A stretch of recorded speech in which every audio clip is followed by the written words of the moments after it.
Let's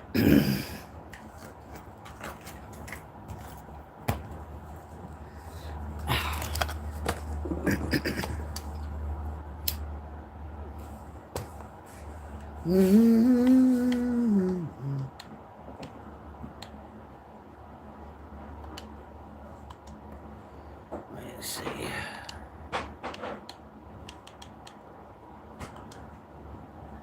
I don't know if I'm lying.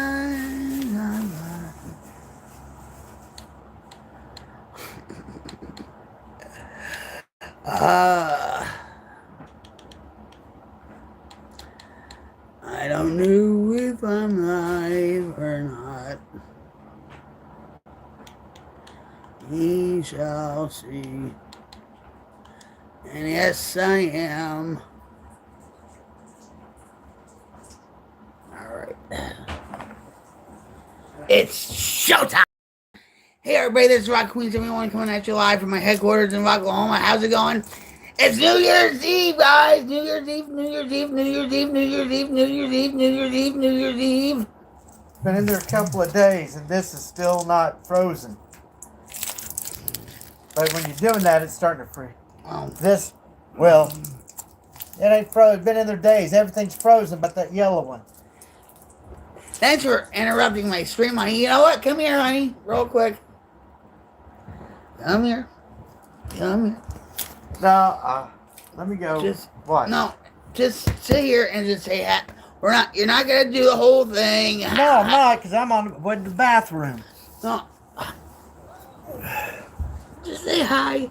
Happy New Year. Happy New Year. Love ya. Oh, there I am on TV. Wait, honey. Well, damn. No. It's the one. Love ya. It looked like you're waving the pride flag or something. Well, then I better get it out of my hands. That's not... I don't want to be mistaken for that. Anyway. We're going to start this again.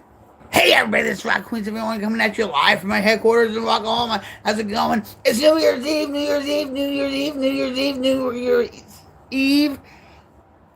We're about to say goodbye to 2025, which was the worst year of my life. I don't know about yours. You know what? I've had worse. How about that? I've had worse. Especially in my addiction. And for that, those that don't know me, I'm Rocky Queen 71 coming at you live from Oklahoma. And I've been in recovery from crack and heroin since 2004, alcohol since 2011. And I still am human, guys. I still am human. I still go through major depression, anxiety, panic attacks. I think a little OCD sometimes. I deal with pain issues with my back, especially. But welcome to my stream, guys. Welcome to my stream. We are not doing GTA 5 today. I want to actually spill the tea on me to actually tell you what's going on with me. That was the whole point, and I was playing GTA 5. Thanks to Roadie, Road King. I love you, brother. I think I was starting to piss him off on GTA 5 on his live stream because I kept bringing up that he was poisoning me. He poisoned me at the bar in GTA, and it's a running joke. I guess he just wanted to cut the joke and stuff, but it makes for good content, okay? It's all on fun, but sometimes I stretch it a little bit too far and it snaps like a rubber band. So, Happy New Year, everybody. Happy New Year. I know for a lot of Happy you. New Year. Love ya. Love you too. How about loving my Queen's Light Brigade? Yeah, in time. Let me show you a picture I just took at the store. Hey, Scrub, what's up? Happy New Year to you too. Welcome to my stream. Here was the car that was parked next to me. All right. Oh.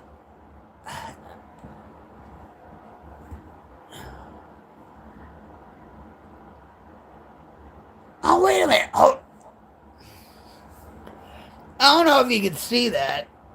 It's off my husband's phone. He had to do a Java monster run, or a monster run, and he saw that. And yeah. Read it. It says Queen on the side. Yeah, Queen, but it should say Rocket Queen. Well, I think we should do that with the car then. I'll tell you, the day you get a driver's license, we'll talk about it.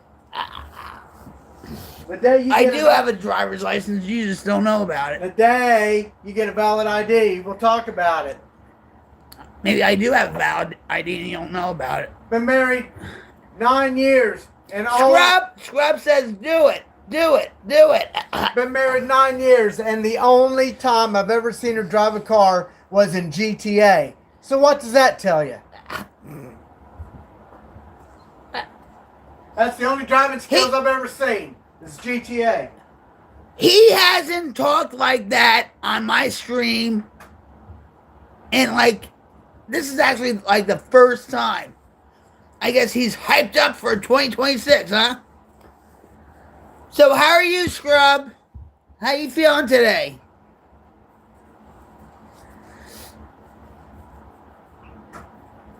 I'm feeling pretty good with my back pain, though.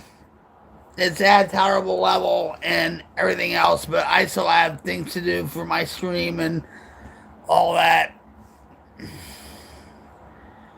It's a lot of work. And because of my back pain issues, I couldn't get a lot of stuff done. Pretty good, just hanging with the wife and kiddo. Hope all y'all are doing well. No, 2 thumbs up. 1 thumb for my husband and 1 thumb for me. But that's good to hear, Scrub. So, you know what I do? I actually give cyber hugs. Okay? So, cyber hugs! Oh, no. I do it wrong. All right. There you go. Cyber hugs! Thank you for joining my stream. I appreciate you here, and Happy New Year 2026. There. I haven't done cyber hugs in a long time on my stream. Maybe, virtually or cyberly, whatever you want to call it.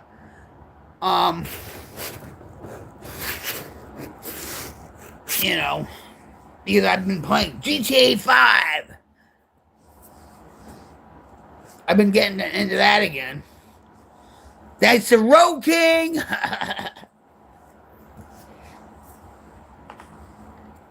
Actually, my husband wants to play it too now.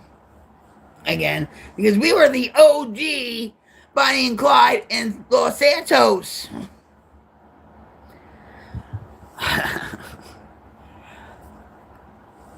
Well, am I excited for it? I think my excitement's been dulled down a lot. Okay? I feel like it's woke in a lot of ways. I don't know. I have mixed feelings about it. You agree? High five there, brother. Bam. They're not going to have any of these mocking commercials or mocking of society of how the real world is or whatever. It's going to be so politically woke and correct and all that. So, yeah. It's a shame. It really is. And if they think that GTA 6 is going to go over the amount they made on GTA 5, it will fail if they decide to go that route.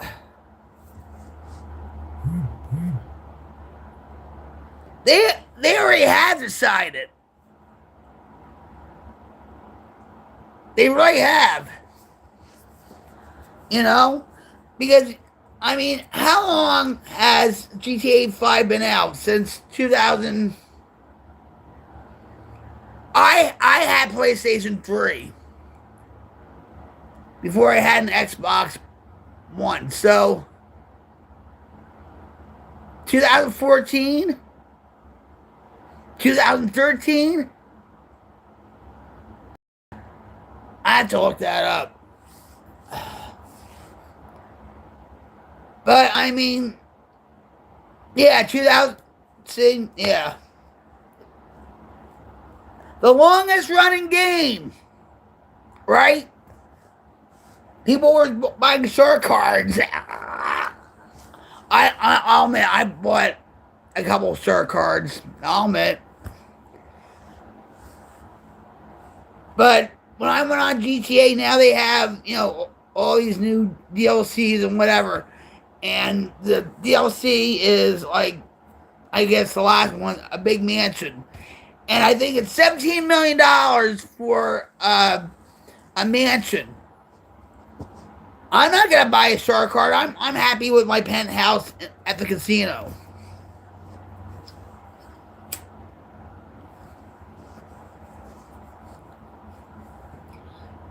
But it felt good to be back in Los Santos again.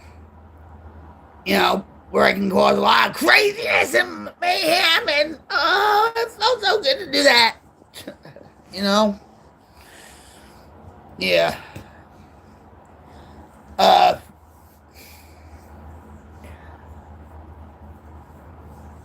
But if people want to buy their mansions, if they have the money to do so, more power to them, right?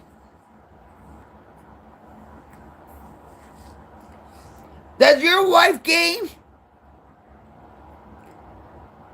My husband and I met on Xbox, of all places. If it wasn't for my son, and I just want to say this, today is my son's birthday. My son is going through a rough time right now in Portland, and he's an active addict and alcoholic. He's homeless and all that. And so it's a bittersweet ending to a year. He's 35 years old. So please have your thoughts and prayers go out to my son. I would really appreciate it. No, it's not. And it was a train wreck waiting to happen. Okay? My mother gave me a lot of tough love. Oh, okay. My mother gave me a lot of tough love in my addiction. Alright? And so I lost custody of my kids, and then my daughter got adopted out of the family, but I still kept in contact with her and stuff like that, okay? Well, I moved here in 2017. My son was still living with my mom. Codependent issues, if you know what I mean. And when he was 29, he up and left with his pansexual girlfriend. Train wreck! Because she didn't want to be with her father anymore because the father abused her, or that's what she said anyway. I don't really know her. I don't know her at all. So, at that time, Sean would say to me, I think Grammy has dementia. And I saw certain things with her. Denial. Okay? Denial is pretty prevalent with me, especially since I'm a recovering addict and alcoholic, right? And I saw certain things from her, and I was like, "Oh, that's really." I mean, she would take the long way home if we went shopping, or and there's other things.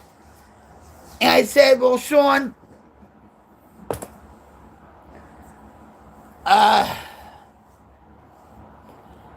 well, she has to be officially diagnosed with it, and all that." And so that never really happened until I moved out here. She ended up in a hospital for a little bit, and then they transferred from the hospital to Carrier Foundation, where I went to rehab. All right, it's a multifunctional facility, okay? And they diagnosed her as having dementia. She didn't tell me anything. She wrote a release form for my son, and so Sean said, "See, I was right. She has dementia." And I asked Sean, I said, "Well, does Rami know that she has dementia?" And she said, he said, "No, she doesn't." I'm like, "Well, that's weird." So I asked a couple of my friends that have parents or loved ones with dementia. And I said, when they were diagnosed, did the doctors tell them that they had dementia? And all of them said yes. So she keeps a lot from me, okay? And I don't know why. She always says, she's proud of me for cleaning up my act. I got myself clean and sober and all that stuff. And when it comes to, like, if she had end up in the emergency room or whatever, she wouldn't release any information to me, which I don't know why. But that's another story in itself. But so she made a friend of the family's power of attorney medically, and so she ended up in a nursing home. Well, Sean left. He just up and left everything. He probably brought a couple of things, clothes or whatever. But he just up and left and went to Colorado for a little bit, and then the landlord was taking advantage of Sean and his pansexual girlfriend, and then he moved from Colorado to Portland, where his brother in wrestling from Chikara Wrestling was living and stuff like that. And something happened where his brother took sides with her instead of him, so he got kicked out. And then, but he found his own place. He was doing well, okay? He really was. And then he just, because he's into a lot of underground bands and all that underground music, and he got just sucked into that, and he met a girl online on YouTube. Actually, they were living together for a while, and then toxic situations happened, and he ended up homeless. So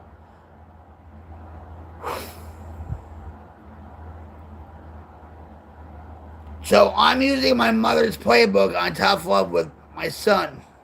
I haven't heard from him in months. I've talked to his girlfriend, ex-girlfriend, whatever, because it was her first love. You know what I mean? And so I support her. And she said to me, "Well, my mother doesn't understand why I'm talking to you, because I'm with Sean. I'm Sean's mother, right?" And I'm like, "Listen, I support you if you do the right thing." Just like what my mom did, right? And she works. She told me about what's going on with Sean, and Sean had a restraining order on him from her, and then they dropped it, and then it's just soap opera, okay? Soap opera. But I did talk to her Christmas Eve, and Christmas for a little while, but Sean never really came up either, you know. So it is what it is with Sean. So please have your thoughts and prayers go out to my son Sean. It's his birthday today, and I hope I don't get a phone call from cops or somebody saying, well, we found him dead somewhere. Because from what I understand, he's around South Portland, and that's where the ICE detention center is. And that's a bad neighborhood. That's a bad place. There are nice places in Portland, you know, just like Morristown, New Jersey. There was the Hollow, and there was the Green, and all that stuff, right? So, yeah. So I hope you guys have a happy New Year. Oh, I was just talking about you. Were your ears ringing too? Happy New Year's to you and your son. And I was just talking about you, and I hope, okay, like last night and stuff, it was all in fun, all right? And then when you said, well, good night, Rockets, you know, have a nice night, I felt in a way that you were like, yeah, all right, cut it with this poisoning stuff. It's like just, you know, to me, it makes for great content. But I guess I just stretch it, and then all of a sudden the rubber band broke. You know, I was just having fun, and it, I mean, I'm sure your viewers were like, what's going on here? You know, like, is this real life or is it just on GTA? So, Cyber Hug, hold on. Here we go. I know you're my friend. I know you didn't mean to poison me. Well, I don't know about that. I know you're my friend. We have a lot of fun together, just trash talking each other while playing GTA, and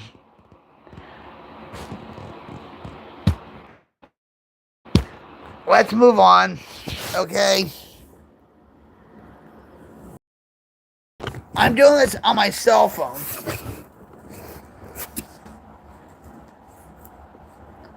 But tell me the truth, okay? You were just annoyed with me bringing that up all the time, right?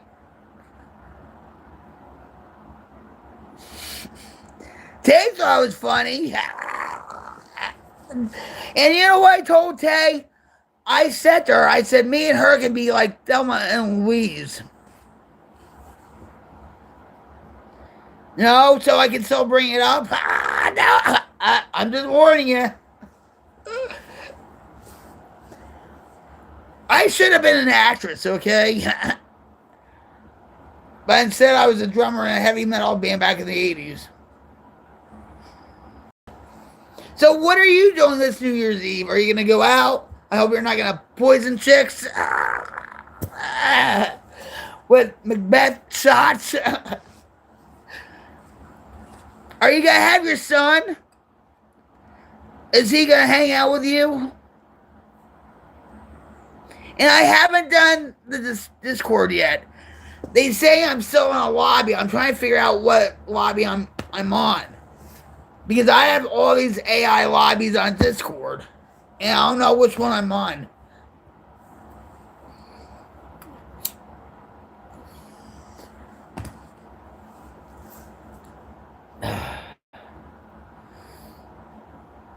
Today is my son's 30th birthday.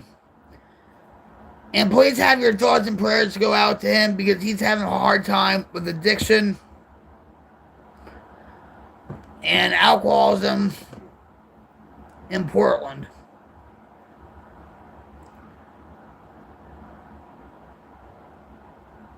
Yeah, you told me that. You were going to stay home. Right.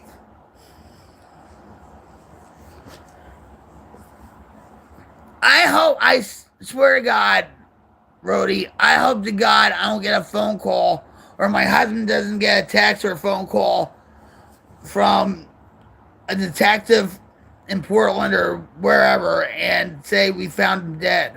Because that's really going to just forget it. You know? But like I said before, I'm using my mom's playbook on tough love. We do that. We do that. We don't have any more fireworks, but we do that around here. Or people will, fire shots up in the air and stuff.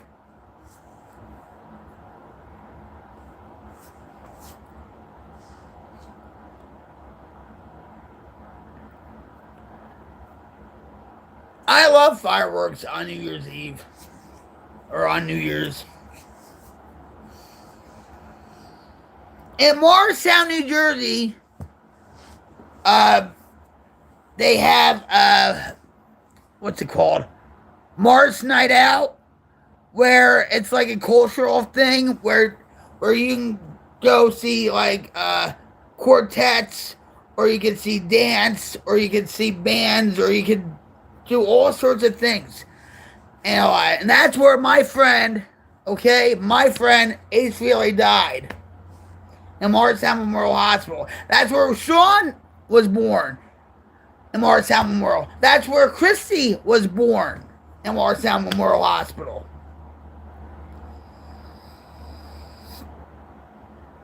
I was born in Warwick, New York State. At St. Anthony's Hospital. But yeah. But every year, they start this like back in 1995 in Morristown, New Jersey, where they have like, it's called First Mars Night Out. And it's pretty freaking cool. Back then when I saw it, I was so on dope. I actually volunteered. My boyfriend at the time and I, we were junkies and stuff, but we volunteered. And then we did some naughty things there, which we didn't get caught for. But we needed the money. We needed to celebrate more on New Year's.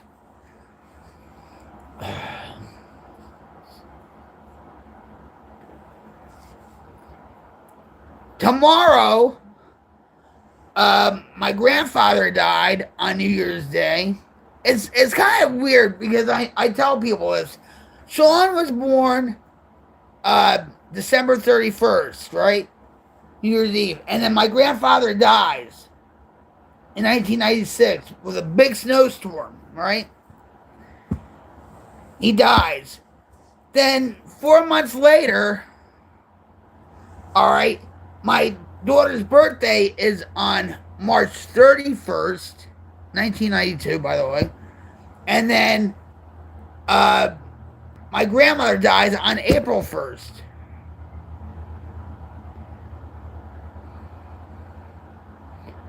Where at?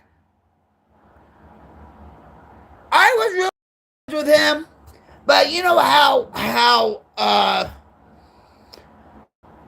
life goes. He lived in Sparta, New Jersey, and that's where my grandparents used to live. And I went to his house every so often, whatever. He was always glad to see me and all that. Because we would just yuck it up, and all that stuff. Wow. I bet you that, see, oh, God.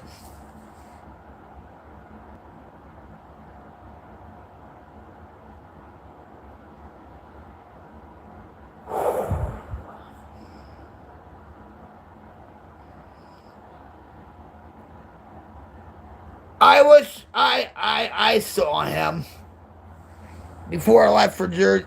We still kept in contact, but it was through like videos or like TMs or whatever, and life goes on. I was going through my issues with back pain and all that stuff, and it's been a hard year for me because I opened up for Ozzy, okay. Uh, Ace died and stuff, and it brought back a lot of memories, okay. It really did, and I'm just. Hulk Hogan died, even though I'm not a wrestling fan. Wink, wink, wink, wink. It's just with people dying. But Ozzy and Ace was the hardest for me. And you can even ask my husband and stuff. He,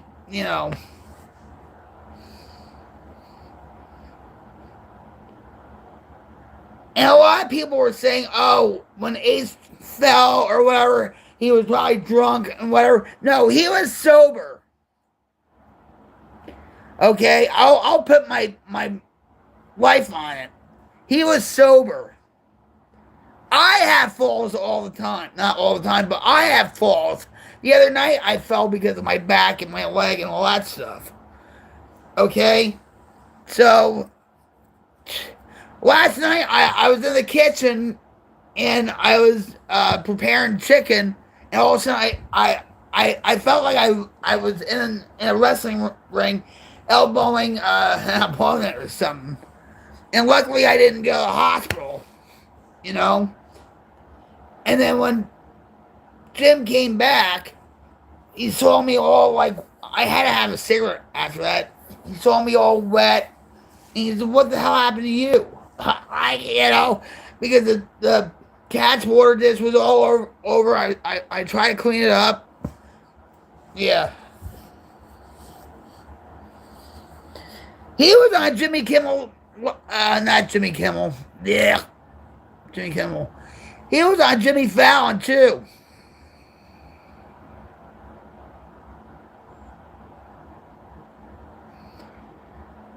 Yeah. He was a genuine guy, but he was funny as hell when we used to get. I'm telling you. When he had Ace Frehley's Comet and stuff, yeah.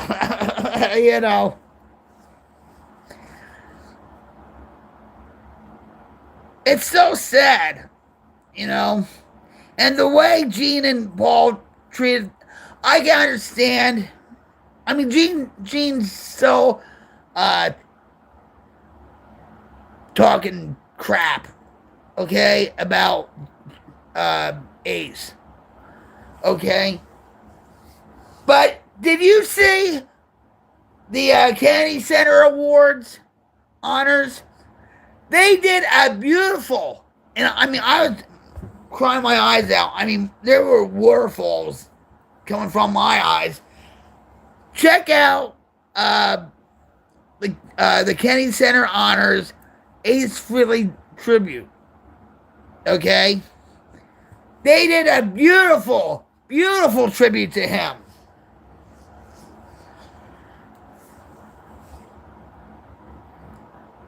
And then Marcus Kane did Beth.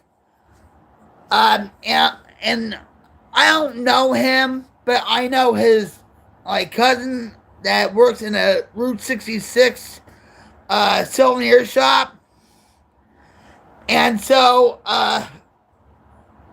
he did a beautiful rendition of Beth.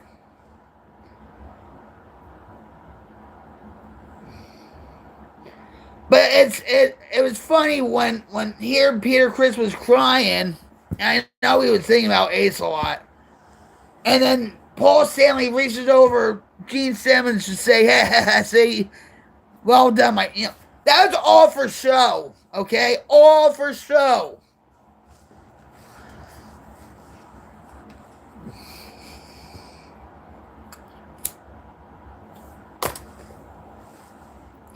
Because when they promote their stuff, they have a box set out now, it's only Gene and Paul.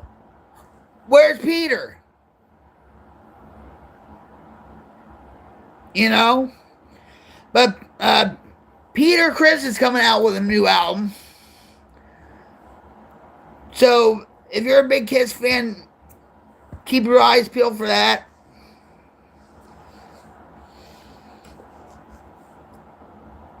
I hate Paul and Gene.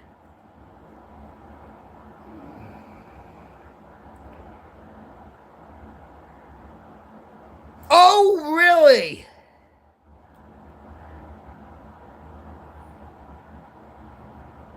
Was that a meet and greet type thing?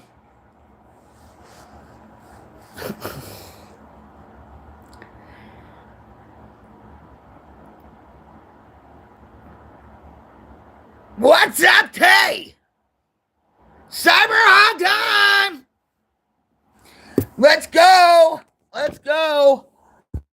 Feel the love! And the little man! There.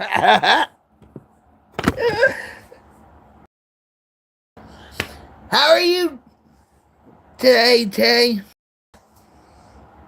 How's the little man?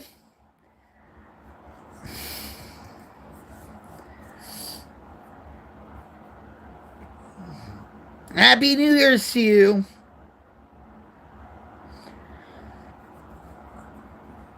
Have you gotten GTA 5 downloaded? I'm sure you have, right? I'm going to try to find out if Jim plays on his Xbox One X, if I can still play GTA 5 on the on my Xbox with the Xbox app at the same time.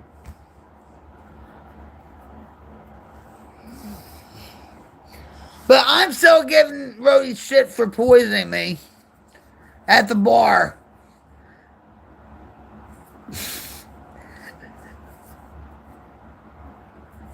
But he's all forgiven. Well, maybe just a little bit better, and he's eating ass right now. Happy New Year's Eve, and started to play it last night. I told Rody, I said, you and I are gonna be like Delma and Louise.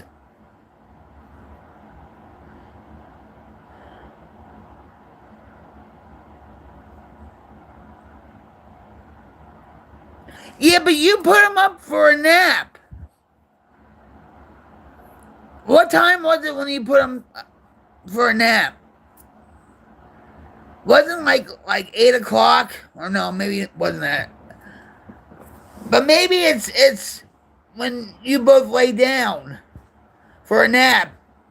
2 o'clock. Well, jeez.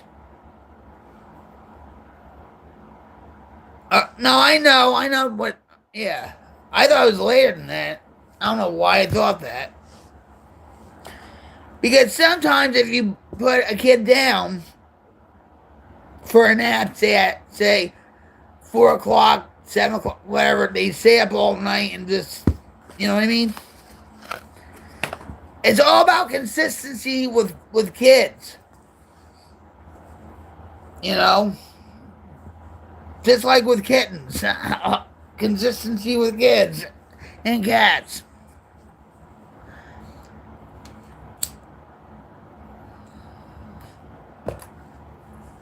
I'm not trying to tell you how to parent or anything. I'm just saying it for myself. Even though I lost that opportunity. You know what I mean? Unfortunately, but yeah, I'm not trying to overstep my boundaries when it comes to parenting. Unless you're, you know,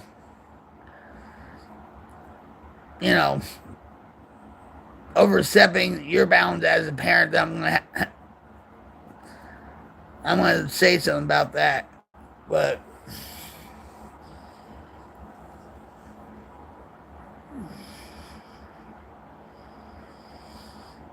yeah, today's my son's 35th birthday.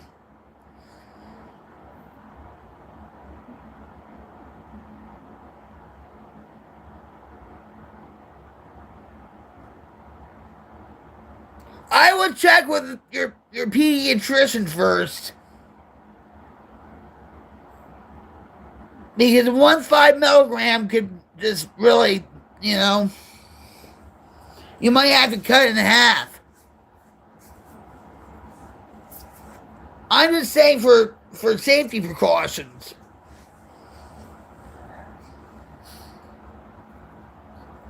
Or call your doctor on the phone and stuff. You don't have to go in. Or ask the nurse about it.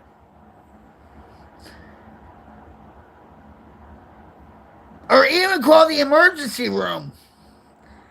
They'll help you. I mean, not to go there, but just ask, a nurse or something like that.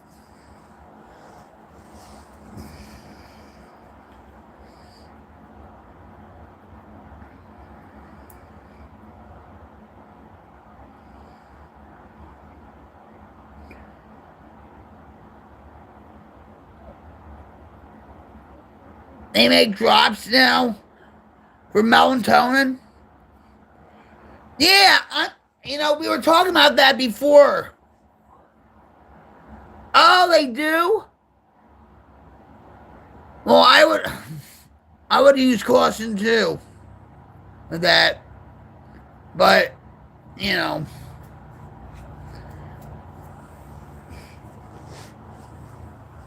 there were some people that gave kids Benadryl and stuff, and that didn't work out well. But yeah, I didn't know that. I'm still trying to figure out what brand I was using for less stress with the licorice and lemongrass that tasted so bitter. Ollie? I think that's the name of it. Ollie. And it doesn't have CBD or anything like that in the drops. I think it's called Ollie. Olly. But I don't even know if it worked or not. That's the thing. My husband took a couple and stuff. I don't know if he thought it worked, but oh no, not that stuff. Now I know. He's having one of those days, and we just had to reset by skipping that. Exactly. Yeah.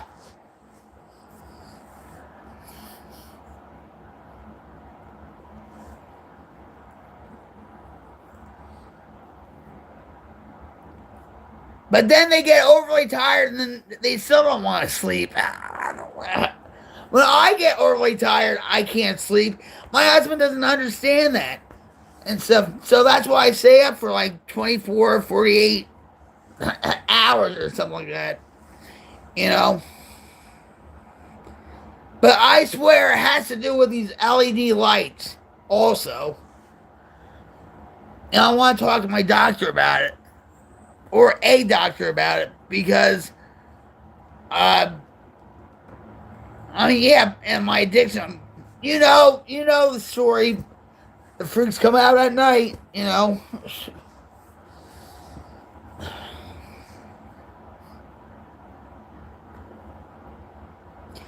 what's funny? Hold on. You know what's funny? My husband will put me to bed. Say if I'm having a lot of back pain and I'm having sort of like a mini panic attack or whatever.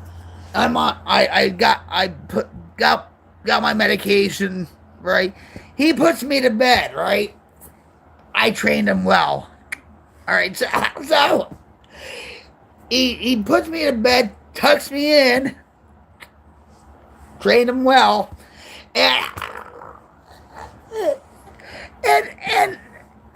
I'll still talk. And he says to me, "Why are you fighting this? Go to sleep." And then I'll shut the door. I'm like, Jim. He's like, "Oh my God, what?" He's sitting down on the couch already. What? So he gets up. He says, "What?" And I'm still talking about whatever that's on my mind. It's funny. That's how much bullshit I put Jim through. Okay?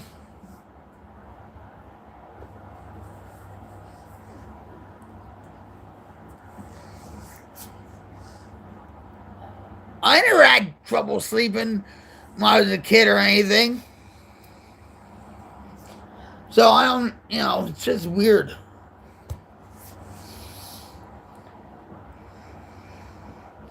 Don't give them any sugar. Don't give them any candy. That'll make it worse.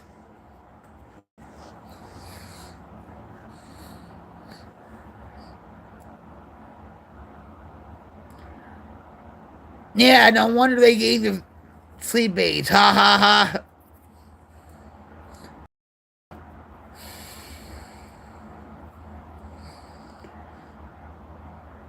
Somebody has to knock me with a 2x4 to get me to sleep sometimes. But I have a hard head.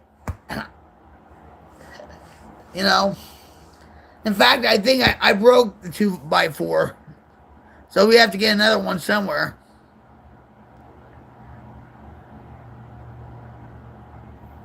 Really? He doesn't like candy? Like even chocolates, like little kisses or anything? You sleep aids. I think it's all snake oil.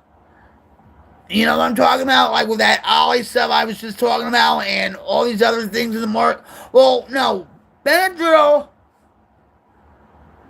And I told you about this last night.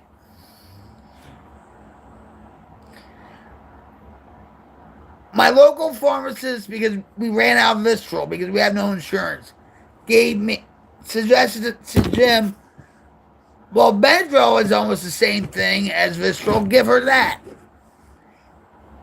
So it did calm me down and put me asleep or whatever. But the thing is, I took so much of it, my stomach thought it was gonna burst. We took it as subscribed, by the way, okay? And I mean, my face was red. There's a story with Matthew Perry where he took so many opioids that his intestine bursted, right? And he was in ICU for days, and he only had a 2% chance to live. And he lived, but he died from an overdose, right? Go figure. So I was in so much pain. Jim was out somewhere, and I said I had to call the EMTs and stuff. I mean, it was really bad, the pain, my stomach. So they came and stuff, and the EMT sat down right here, and he says, well, I think you're going through colon, whatever it was called, right? And so they sent me an OSQ. They gave me, like tablets before I ate and stuff. But, I mean, it felt worse than child labor. I mean, going through labor, not child labor.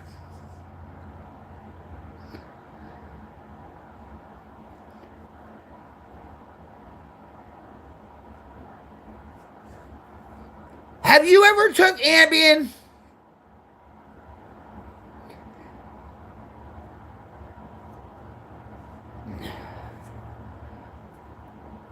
They gave, when I was in detox and rehab, they gave me not Buse Bar.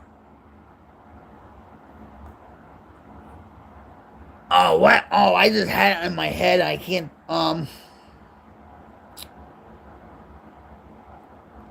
not Seroquel. They don't give Seroquel to addicts anymore.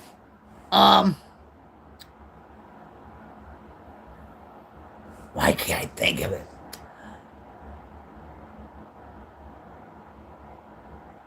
Wellbutrin. But there's another name for it. I'm trying.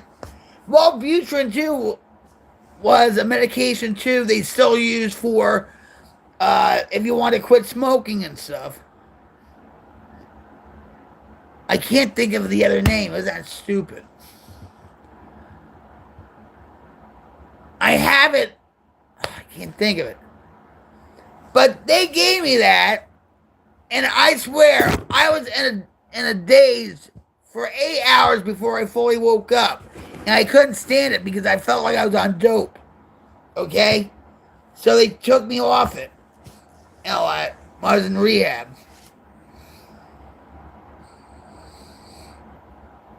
And it's something because everybody else in that place had Wellbutrin or Lexapro or whatever. It was like, you know, a trendy thing and detox. And what stuff is it? You know, something's not right there either.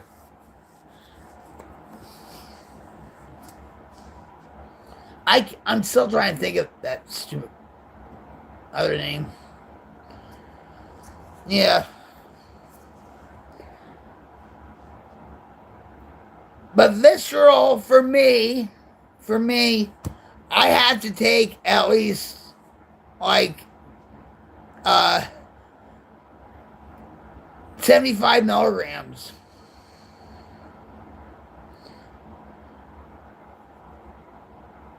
Yeah. And now they're doing studies on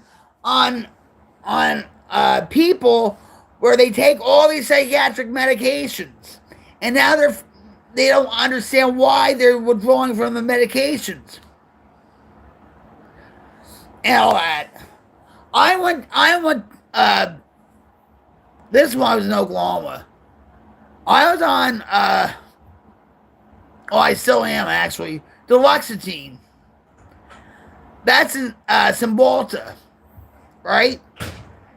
And I ran out of them, and I ended up in Laureate, which is sort of like a, you know, psychiatric, well, like a rich man psychiatric facility. You know what? Because I back pain, depression, anxiety, whatever, right? And the nurse said to me, "Well, you're probably going through withdrawals. That's why you were having so many panic attacks." And I told her, well, I said, I took it the right way. I'm not, you know, well, any medication can be addictive. Aspirin can be addictive. Children's aspirin can be addictive, right? But she said, yeah. She said, you know, if you miss a couple doses or whatever, you're going to end up having withdrawals. I'm like, I kicked dope, okay? I kicked dope in jail, and that was the worst thing, too. And you know about that. And I said, I don't want to be in withdrawals and stuff from a medication if I miss a dose or whatever. I've been through all that in my addiction and stuff, but I'm still on Deluxetine because it helps with back pain and it's also an antidepressant. But yeah.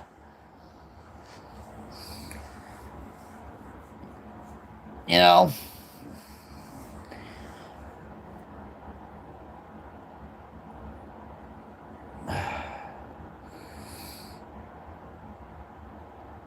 I don't trust the pharmaceutical company either.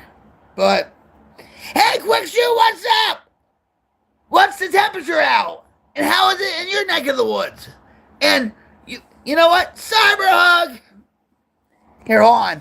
Cyber hug for my friend Quick Shoe, who I appreciate very much. He feels blessed, and I'm so blessed to have met him in 2025. Happy New Year to you, Quick Shoe.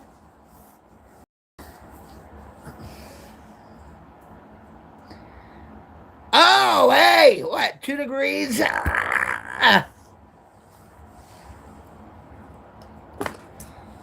better get that fire starting, right?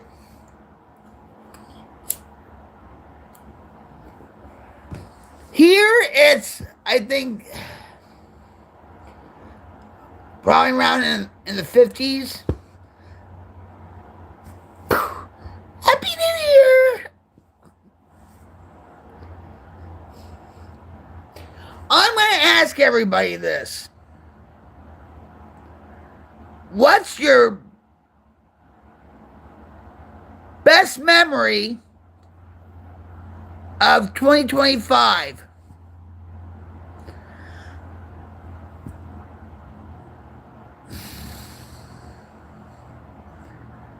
What's your best memory of 2025? My best memory of 2025 is meeting all of you guys.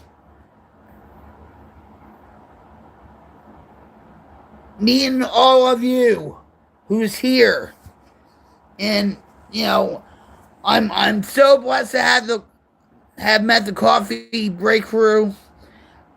I'm so grateful for Tay and Quickshoe and Rhodey. I'm grateful for Motobomb Virginia. He's like my brother, and he's been through a hell of a year and stuff. I hope and pray that he has a better year next year. Old Mac. Gotta love Old Mac, right? And he's gonna have tubes in his ears, so he's gonna be off the internet for a while. The Saturday night at Forgotten Angels camp out in March.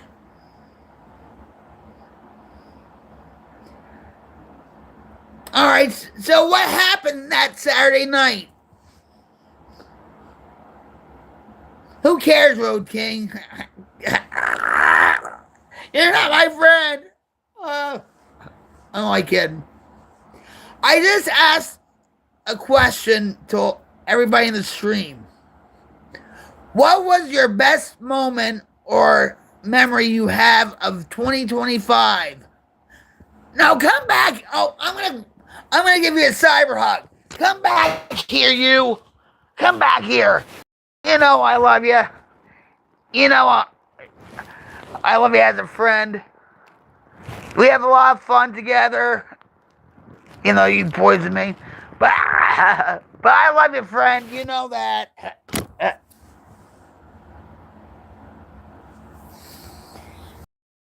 Rudy loves giving me a hard time. He should really team up with Jim.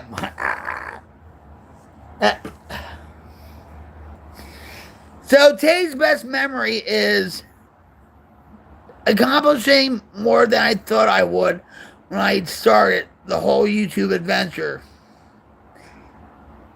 Awesome! High fighter, girl. Bam! Yes. And always remember to have fun while making YouTube videos. Just keep going at it. I've been doing it ever since Mixer.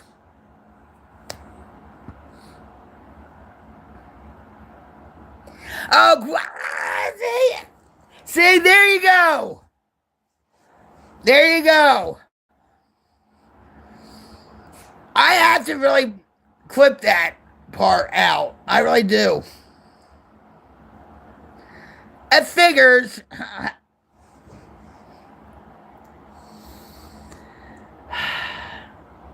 I had to have somebody sip my shots before I drink them in a casino or anywhere else.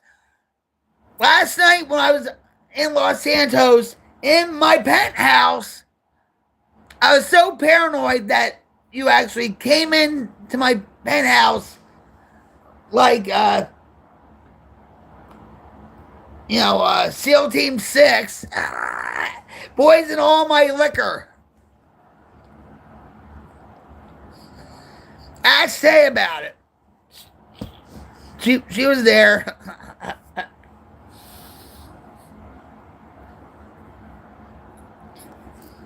Your motorcycle trip to Tazewell, Virginia.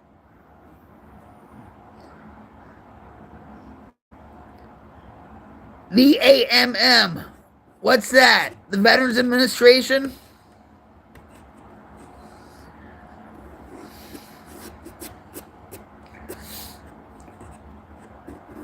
But you guys, Taylor came up with something, okay? And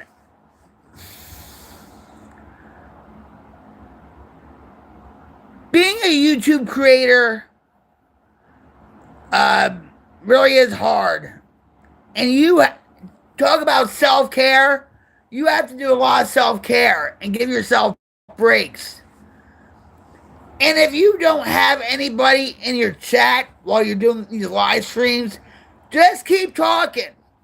That was the best advice a friend of mine gave me on Mixer.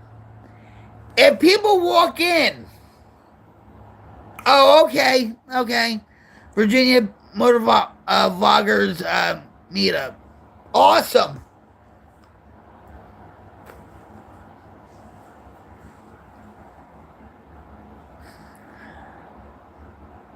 Lena Axios, who's a big time streamer on Mixer, said to me, if people aren't in your chat, just talk to yourself, even though you sound crazy. Just talk to yourself. Because when people come on your live stream and they don't hear nothing, whether it be playing a game or you're just sitting there like, whatever, and, you know, just keep talking about whatever comes to your mind. And don't think about what's coming to your mind and saying, oh, God, people are going to think I'm crazy when I'm talking about this. So just keep talking. Just keep playing your game and doing commentary. You know what I mean? Because I've been in streams before where they'll play on Battlefield 4 or some other game and they're just dead silence. And they don't get any audience or nothing. No subscribers, nothing. Road King says 2025 was a great meeting you, Cawffee Crew, Taylor, and all my YouTube friends. High five there. Bam. Well, I did have a good memory of 2025 meeting you, but since you poisoned me, I don't know. I'm having second thoughts about that.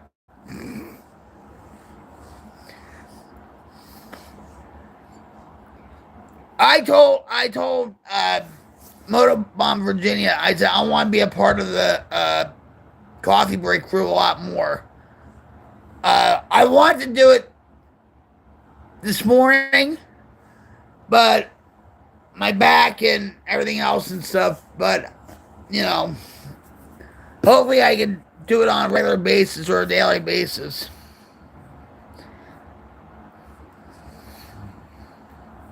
And you know what, I'm going to tell you something too, where River Jack Z, Jack out of the box, I mean, Jack in the box, he's Simple Living, you know, and all that stuff. I met him through Jim, and he wanted to do live streams. And I told River Jack Z, that's his name, but his channel is called Jack in the Box, right? And I told him, I said, you're going to get addicted to live streaming, just watch. And sure enough, I was right. And I told him about, you know, Streamlabs and whatever, and if he ever wanted to collab, you know. And that's another thing too, guys.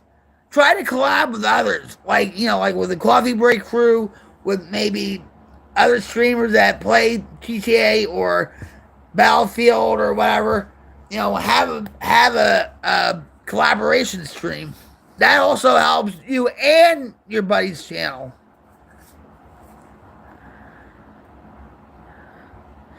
Just a reason to go riding in the mountains of Virginia.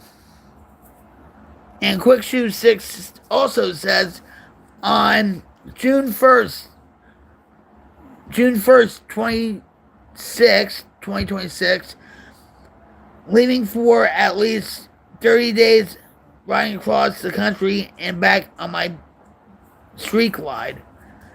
What kind of motorcycle is that? Is that like a rice burner, like a Yamaha, or?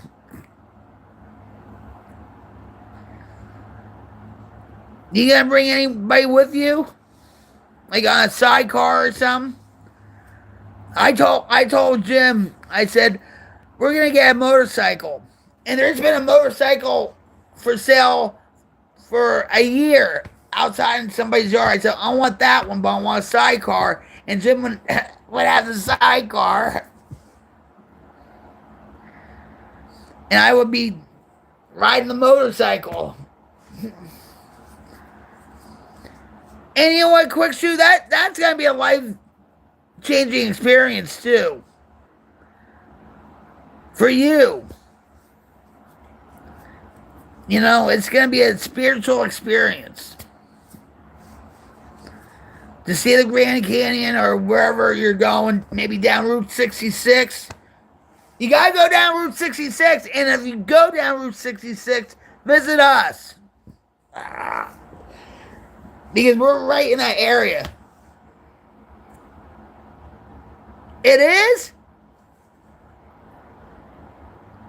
Why do they call it street glide for? Because you just road rash?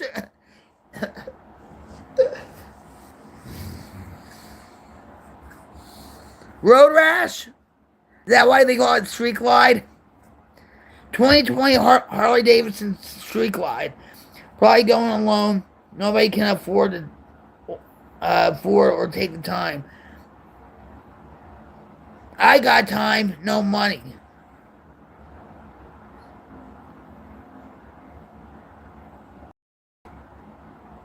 So how are you gonna pay for like motels and stuff? Or are you gonna just sleep out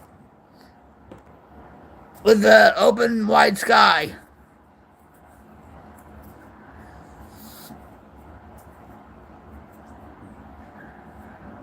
I hope you vlog it. You know, like each day and just, you know what I mean?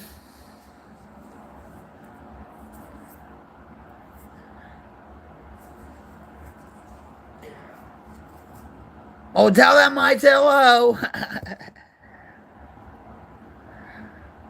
Well, get me a Java Monster. No, you know what? Get me 2 Java Monsters. All right, well, have fun. Have a safe drive. Keep your head on a swivel. And cyber hug. Cyber hug for you and the little man and for your neighbor. Ah!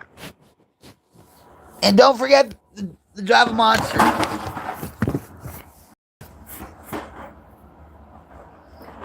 Hey, Ron, what's up? How's it going? Nice to meet you.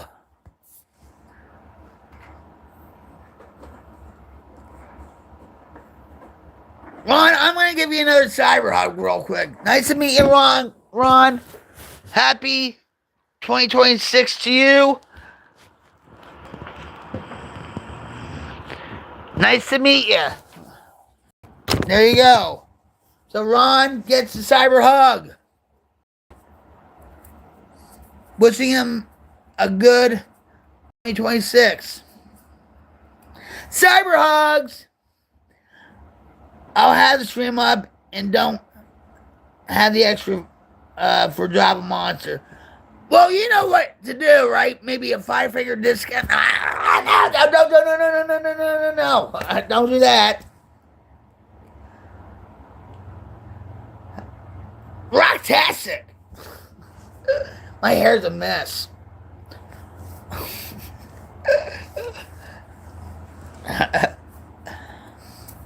See, that's why I don't want to be called an influencer. Because of that reason. Speaking of which, guys,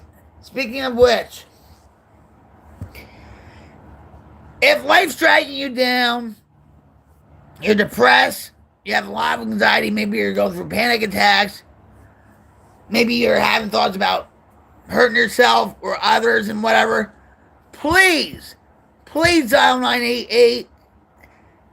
That's the Life in Crisis hotline. Believe me, it will be a lifesaver.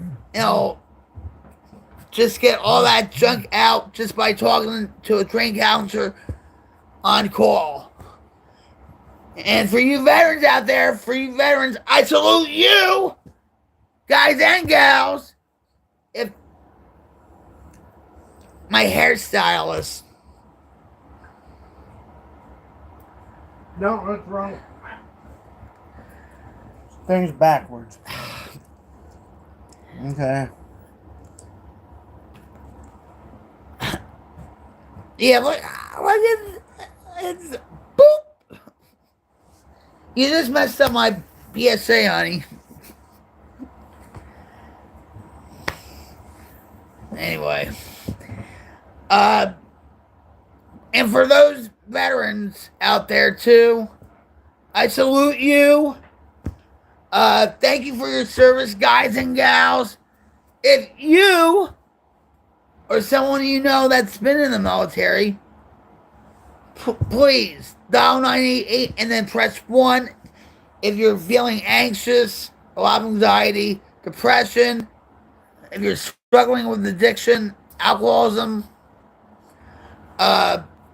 you know, you want to hurt yourself or maybe somebody else, please pick up that phone and talk to a trained military counselor that knows what you've been through. You know what? You know, and you can always talk to me, guys, in the chat. I'm on call 24/7 too. You can reach me by my email. You can also, well, for the Queen's Light Brigade and stuff, I'm available to you through text. So, you know, I'm being there for you guys, and I generally care about you guys a lot. You know, even if you think, well, you don't even know me, Rocket, I generally care. Now, if I was in my addiction, I would have been like, fuck you, you know, whatever. You know what I mean? You wouldn't want to know me in my addiction. I wouldn't even want to know me in my addiction. I had to live with myself 24/7, and believe me, I drove myself nuts at times. But the resources there, guys. You know, 988, and I'm here for you. There's also, I found out, well, it's on this phone. No military.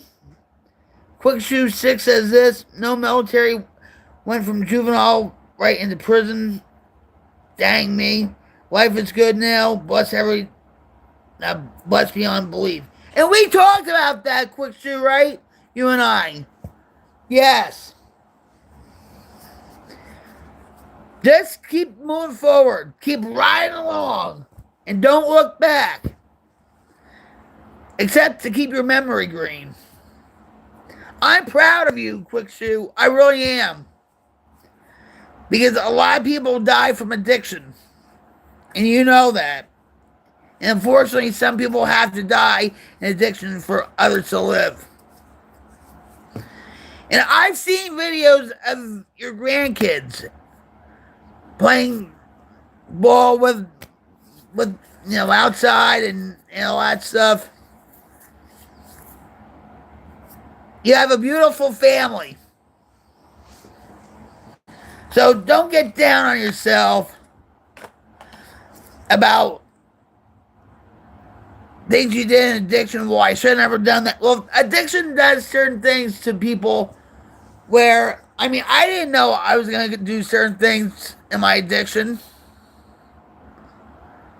You know, like robbing people, you know, scheming, and I was never a lot lizard and did certain things for crumbs, pretty much crumbs. I never did that.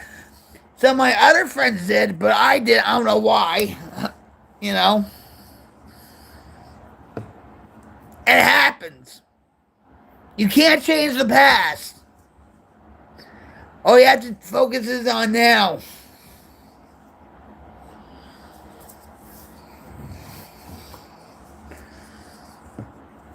And believe me, when you go on your journey for 30 days, I bet you it's going to be a spiritual experience for you. And that's why I hope you vlog it.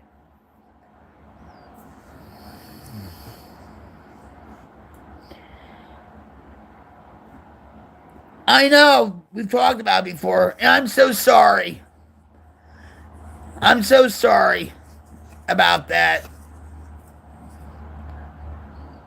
Do you need a cyber hug? But look at you now, though. Do you need a cyber hug? Tell me in the chat. But look at you now. You're honoring them by being clean, by working, by spending time with your family.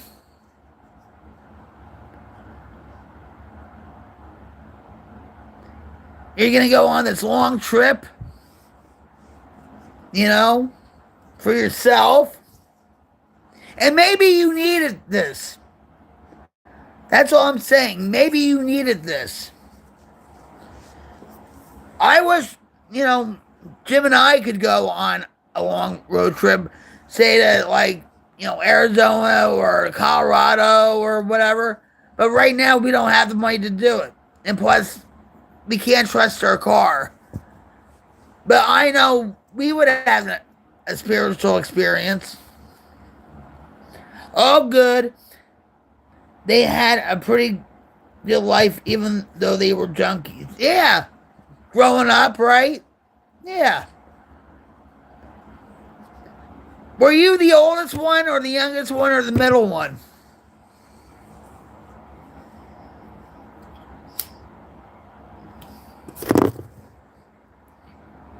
And you guys,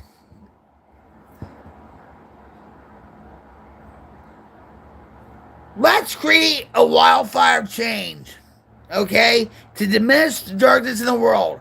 I know we're not going to get all the darkness in the world, but we're going to fight like hell to get rid of it. And that's why you need to create a wildfire change. Just to get all this darkness out of the way of our lives and other people's lives in this world. So that's why you should enlist in the Queen's Light Brigade. And I have something special planned for the Queen's Light Brigade and stuff. So hit that subscribe button. If you believe in my mission and all that, you know, if you believe in my mission, we can do this. Strengthen numbers, guys. Strengthen numbers.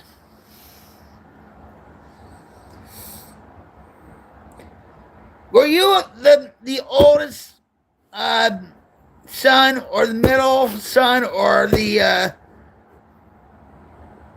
little squirt? Were you the youngest son?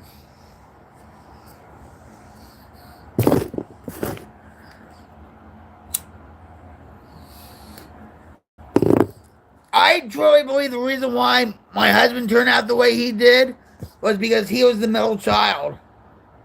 Fourth survivor. Quick Shoot 6 says this. Fourth survivor. Oldest sister. 2 older brothers.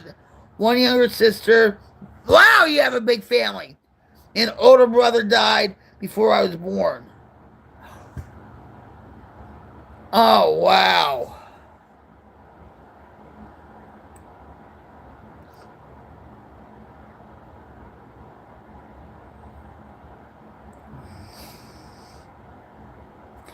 So your family went through a lot of tragedy, right? I mean, yeah.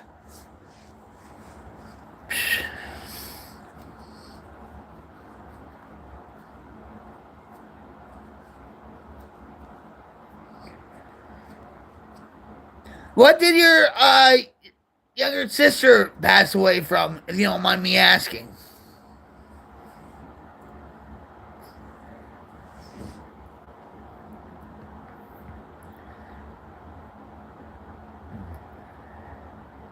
Jim's sister passed away. Well, my mother-in-law, I miss you, Ma. I miss you very much. I love you.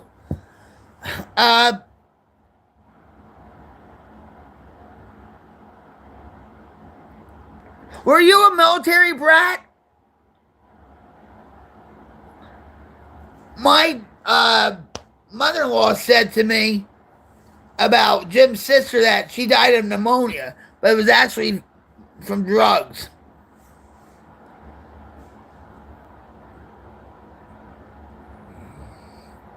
And Jim also had a brother that was in Vietnam. He was never right after Vietnam. And my mother-in-law told me about this like several times and stuff. Uh, Jim's older brother was in Vietnam. He was in Korea, South Korea, uh, as a medic. He was never the same after that. And one night, they were living in Oklahoma City. Okay, and I think Jim was 7 years old, if I'm not mistaken. And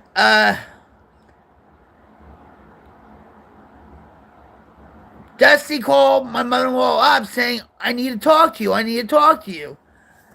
And she said to Dusty, "Well, no, I'm ready for bed. I have to get to work in the morning." And she said, "Well, take it to cab." And the last words Dusty said to my mom, my mother-in-law, is, "Okay, well," after work, she went by Dusty's and she saw that he shot himself. And ever since that day, she felt guilty about it, that she could have done more. He had the choice to do that, you know? And at that time, they really didn't understand about post-traumatic stress disorder at that time. They really didn't. I mean, they knew, people were shell-shocked. It was called shell-shocked. And she always felt guilty until the day she died, but I still believe when she met Dusty at the pearly gates of heaven, and he had his arms wide open saying, "I miss you, Mom. I love you. I forgive you. You did nothing wrong." I bet she still felt guilty because that's how she was.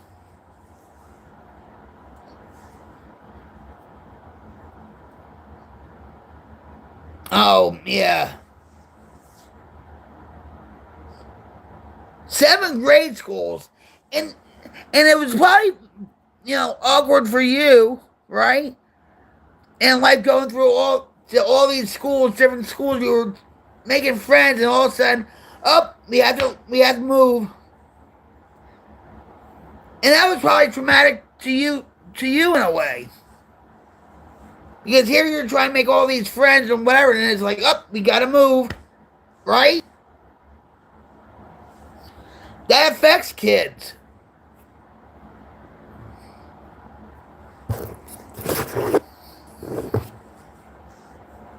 That affects kids a lot. Even divorce. Whether you're 3 years old or 14-year-old, they still blame themselves. My parents got divorced when I was 3 because my father was an alcoholic.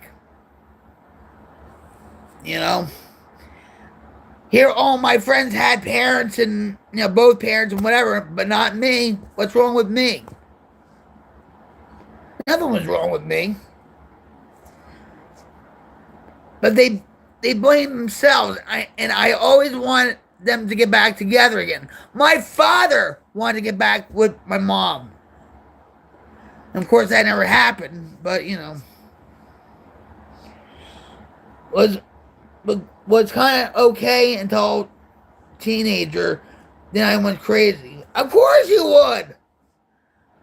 Especially with your hormones and your body changing and all that stuff. And yeah. I can empathize with you with that.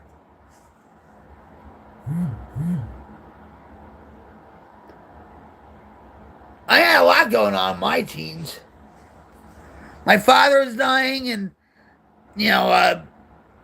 baseball was no more, and I ran away from home. I slept on my friends' couches and stuff. We started the band and stuff,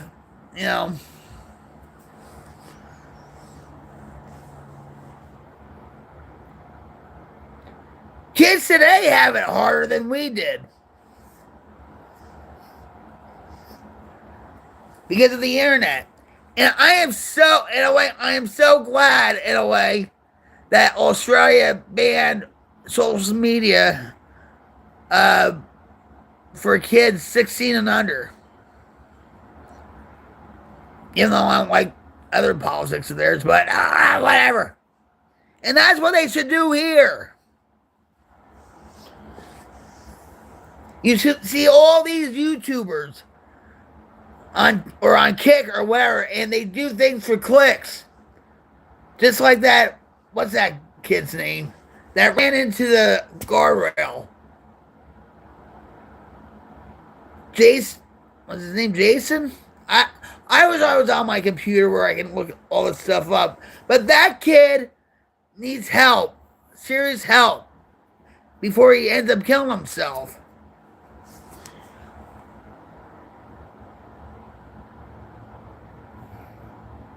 Quick Shoe 6 said this: if someone could write a book about me, about my life, it'd be something. I got no schooling.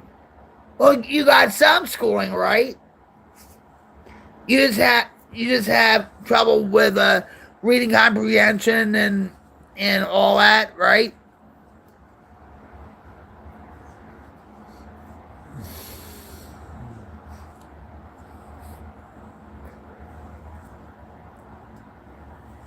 Kids today, they don't even know how to write their name in cursive.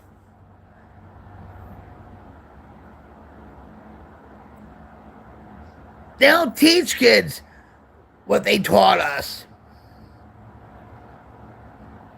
This generation's kids are a lot dumber, stupider, because of the politics, the indoctrination of certain things are more important than teaching kids.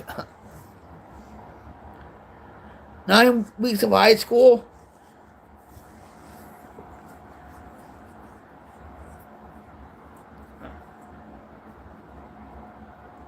I think I was less than that.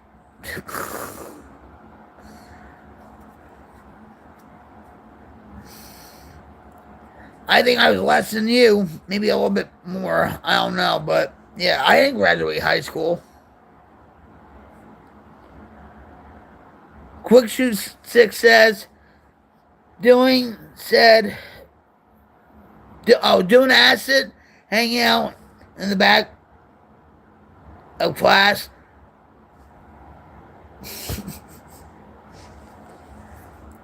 Did you have a smoking lounge in high school? We did. But we had a rule in high school. This was Morris Knowles, New Jersey. Morris Knowles High School in Denville, New Jersey, okay? Back then, you could smoke in between classes. But we had 3 minutes to get to the class. Guess what we did? You know? The breezeway, that's what it was called. Back then, you couldn't even smoke in hospitals. They had cigarette machines in hospital gift shops and stuff. Not anymore, you can't.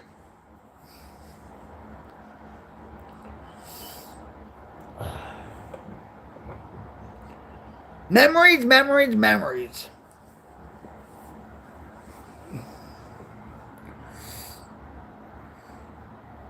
But look at you, Quick Shoe 6. You're still living life. You're still enjoying life. You feel like you have a blessed life.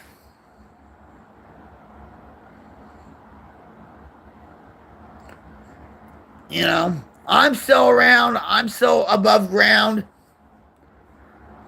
I just thank God that I'm not underneath the roses, if you know what I'm talking about. Every day I wake up, I thank God for my sobriety, for my husband, for my family, for my cats, all of it. To you guys, I'm very grateful for you guys in every which way possible.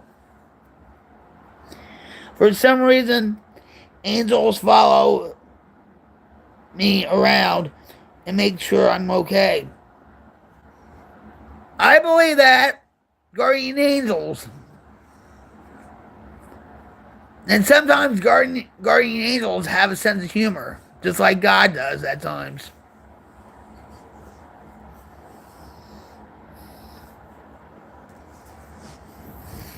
I know what you're talking about. I feel like my husband Ed, that passed away February 25th, 2011, is my guardian angel. And he's happy I'm with Jim. Ed was sort of like a stepping stone to Jim.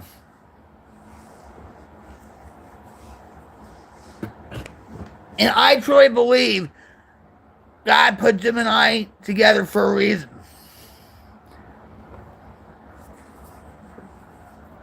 Jim is like my voice of reason, but I'm his chaotic, pain in the ass wife. But I opened his eyes up to what addiction can do and what effects it has on family and all that, you know.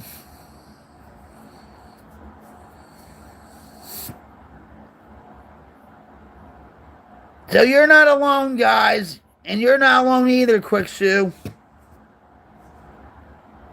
You're not.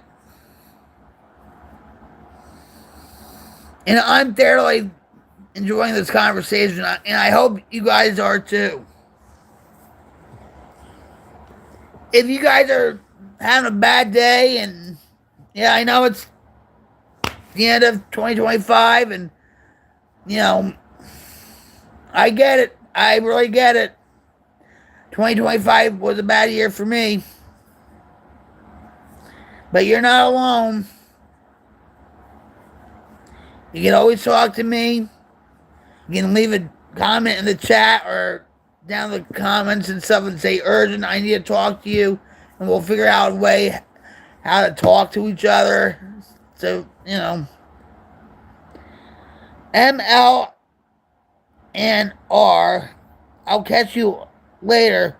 Enjoy your evening. Well, same to you, Quick Shoe, and let me give you a hug. Happy New Year.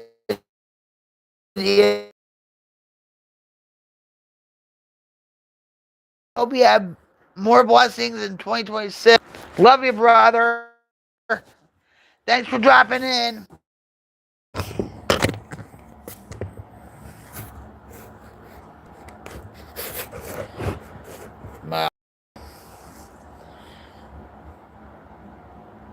And just think I was going to talk about me and spell the T. That didn't happen, did it? Oh, it did something, you know. Whoop. Oh, wow. Well, I just spelled all of you guys. I hope you guys are okay. I just spilled you all over the living room floor. Did you enjoy the ride? Wow.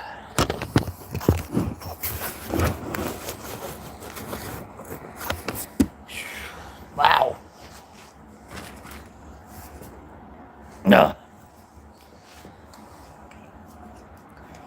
I hope this year, you know, if Jim ever gets back to work, which I know he will eventually, but, you know, that Jim and I can just go on a road trip somewhere. You know, I know we have cats, but they can be taken care of by other people that are trusted. You know what I mean? And I hope my back feels so much better than it did in 2025. You know? Because Jim watches these videos, these travel videos, where it's a point of view where you're driving along, say in Colorado or New York State or whatever, and he'll sit there for hours, put on his own music and stuff, and just sit there and veg. And I'll even come and watch it with him. But sometimes when I get up, he's watching these videos, and I get motion sickness and stuff. That's why I put my head down and have my hand like this over my eyes. I don't know.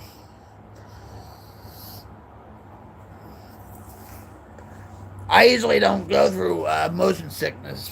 So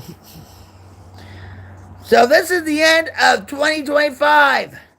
What is your best memory of 2025?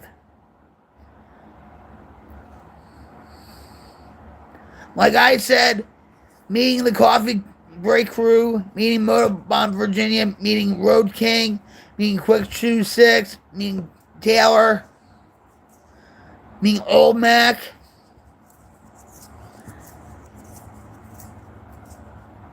meeting K-Fob and Mike Balls, Insane Wheels and stuff. Mike Balls is like a knockoff of Tim Pool or Tim Cash. And he's an inspiration and all that because he lost his leg in a motorcycle accident and he still rides, and he has built a informative news channel that's conservative, by the way. He does his homework just like Tim Pool does. Check him out. Key-Fob, he's another good guy, along with his wife, Brainiac, I think her name is. If I got it wrong, I'm sorry. She's sober, and she talks about a lot of spiritual things on her channel.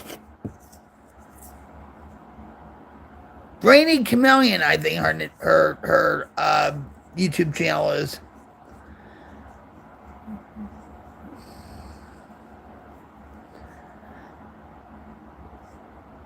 Carney's Ride, he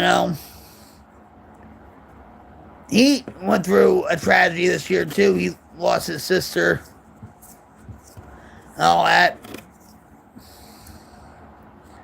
Sick Bastard 71, he helps Motobomb Virginia with his Cawffee Break Crew and other streams, and then Motobomb Virginia helps Sick Bastard 71. Check him out. He's a he's a very extreme fanatic of the Grateful Dead.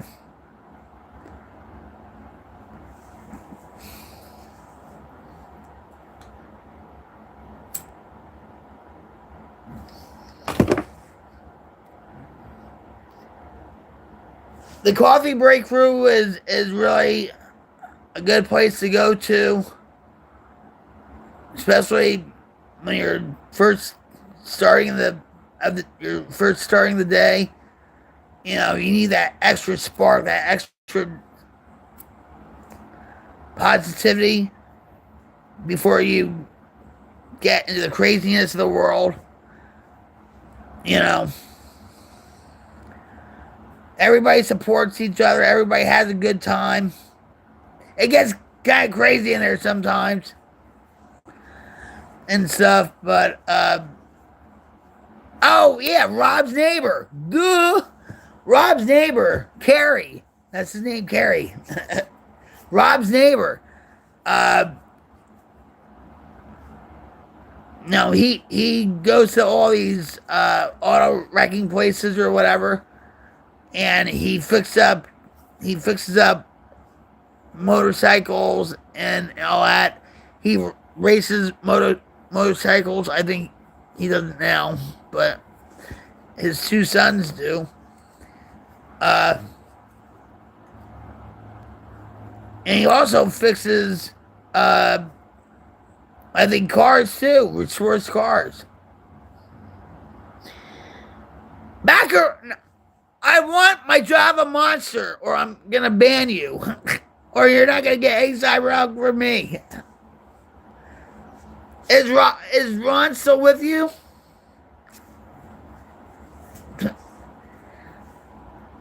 I miss you, Tay. Hold on. Cyber hug! Cyber! Baggage! With treats, hugs. That didn't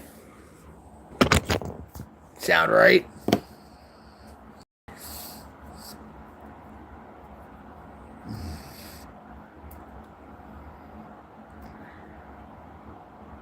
So yeah, I had great conversation with Quick Shoe 6. You know,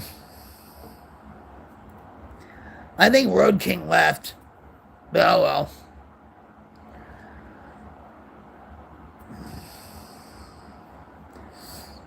So how you enjoying Los Santos? And have you started the story mode? I've done the story mode, but I haven't finished it. Maybe I should start doing that. I don't know.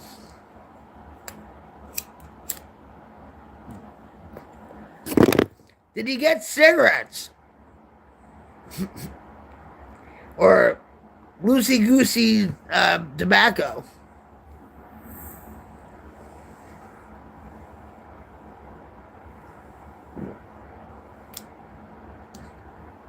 Good coffee. Good coffee. Jersey coffee.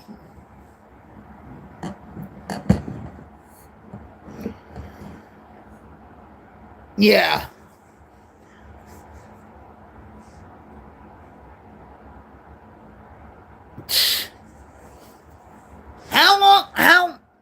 How long did it take you to get a meth lab?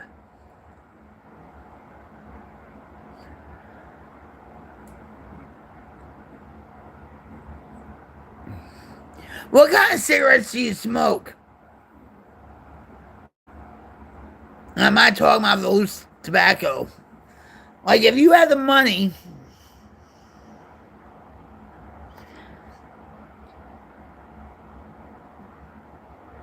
what, the meth? I got the game, like, I get Montego too. When I run out of these, hold on. I should give you the link to Florida Tobacco Shop. They don't sell cigarettes. They only sell filtered cigars, and they're cheap. They're cheaper than what you got, because Montego's here for a carton costs $7. $70. These cost $9.99 a carton. And believe me, they smoke just like cigarettes. They are cigarettes. But do you know why I can get these on the internet and not cigarettes? Because of Obama. Obama signed a bill saying it was banning online cigarette sales, right? But since senators smoke a lot of cigars, he didn't ban selling cigars on the internet.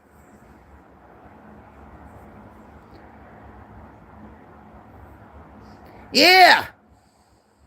When I first came here to Oklahoma for 18 days, I wanted to get a pack of Marlboro cigarettes, and they were $4.95, right? So I gave the guy a $5 bill and said I thought there was going to be taxes on it, but the taxes were already included in them. $70 for a Montego, and that's the cheapest. We get them at Dollar General. But I'm telling you, I'll send you a link if you want. Because I buy they have bundles of cigarettes. Bundles of 5. And no, I'm not talking about dope either.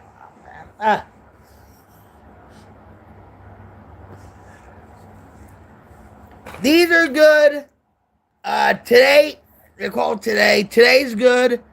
I like Richwood, but they're like $12.99 a carton and stuff. But they have sales on filtered cigarettes all the time.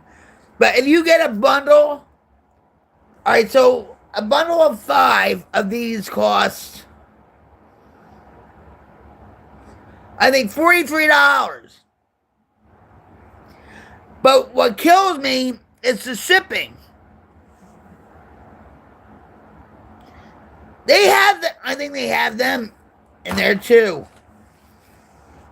They have them. I don't have my other phone, so I can't check them. But yeah.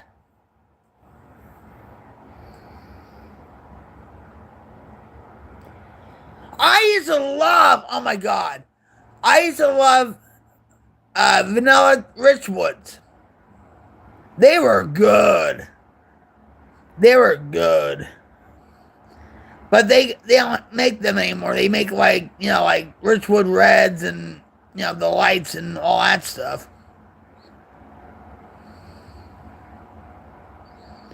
Yeah.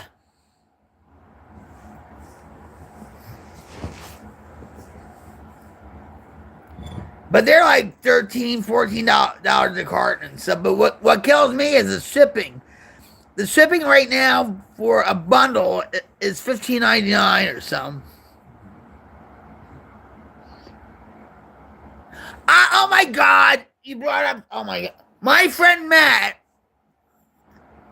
All right. He used to be a roadie for our band. He used to smoke Chesterfield's unfiltered cigarettes, and oh my.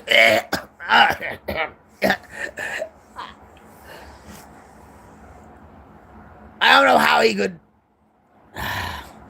Well, he used to smoke pot too, but still.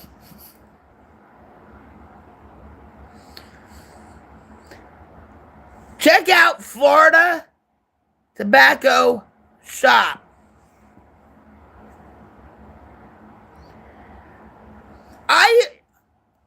When I first started smoking, my first pack I ever bought was Salem.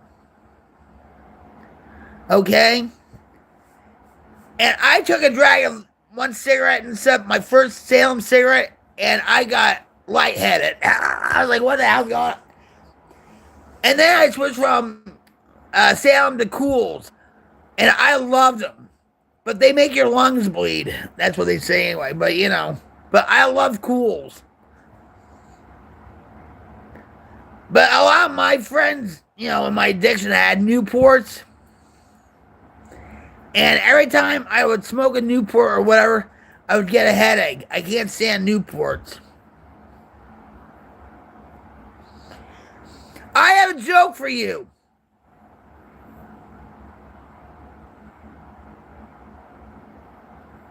I have a joke for you. Do you know what Newport stands for?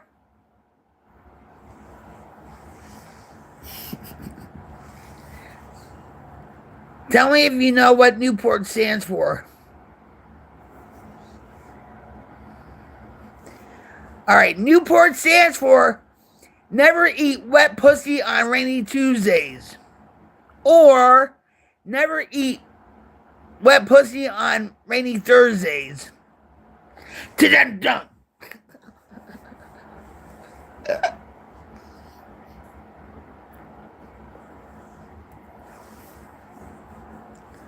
Yeah, I hated Newports. But I still smoked them because if I was out of cigarettes or whatever, especially if I was high or whatever, I needed to smoke a cigarette.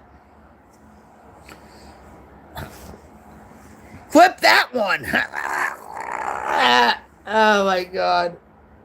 Seriously. I have other ones, but it's gonna be too. I can't do it.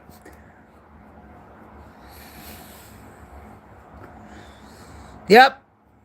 So maybe that's why Newport sucked so much. Because of that reason.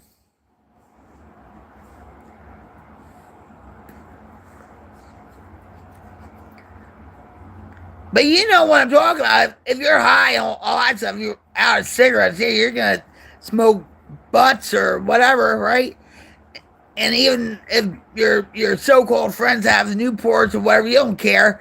Yeah, give me one. I hope Little Man, hold on. I hope Little Man wasn't around when I said that. I just thought about that now.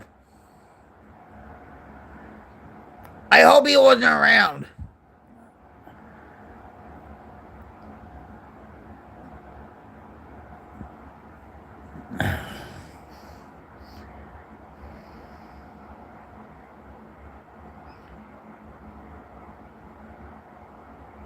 All right, so he didn't say anything, right?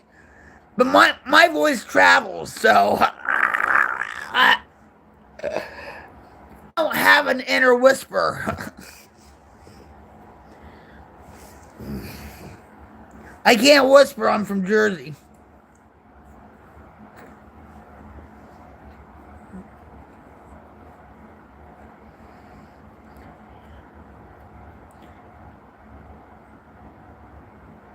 They came out with Marlboro menthols. I'm like, what the hell are they doing? They're pandering to the other side, if you know what I mean.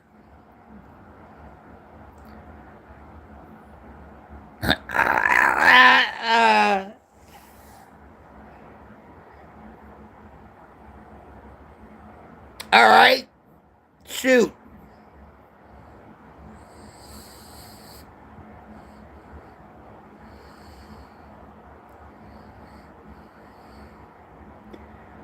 It's not that you're angry. You're from Jersey. That's right. That's right. But a lot of people enjoy talking to me. Because even, like, I have a Jersey voice, right? And Jim would all the time says, don't yell. You're yelling. I said, no, I'm not. This is the way we talk.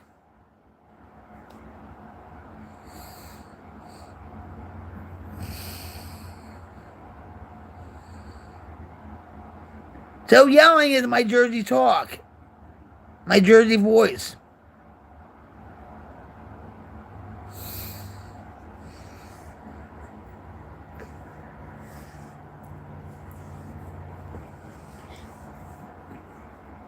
And I told Road King, I said, like last night, because at the end he's like, all right, good night, have a nice night, Rocket, bye, or whatever. I'm like, what? And I said I was only, ragging on you and stuff because you were ragging on me, and I kept bringing that, being poisoned up. That's all. It's all fun. It makes for great content.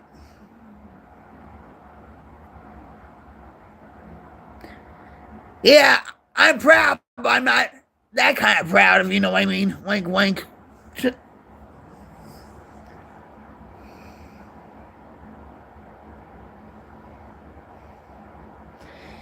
Because we want people to hear us. We have a lot to say. We have a point to make. That's why. We're trying to outdo New York. That's it.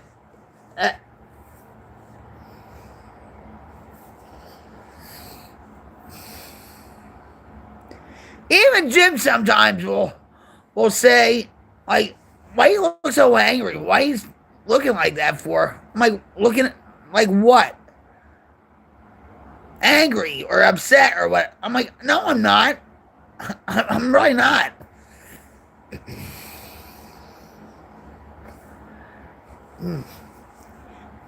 I am originally from New York, by the way. But alright, so I was born in Warwick, New York State, in St. Anthony's Hospital. And for about 2 years of my life, I used to live in Upper Greenwood Lake. right? My father actually, because my mom would bring him coffee in the morning when he was in bed and put it on his nightstand, right? So she goes in to bring him his coffee, and she sees a beer on the nightstand. And she's like, oh, no, no, no, no, no, no, no, no, no, no. And she up and left and went to Jersey to live with my grandparents, her parents. So I'm basically a Jerseyan, okay? So yeah, I am Jersey proud.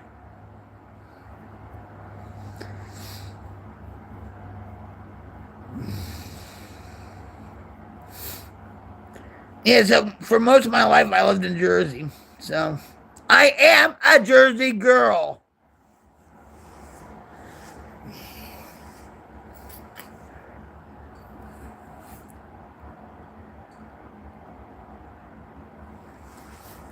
Well, I hope you're not a part of the cult from Children of the Corn. If you don't know what I'm talking about, look it up. Children of the Corn. That was an awesome movie. I love that movie.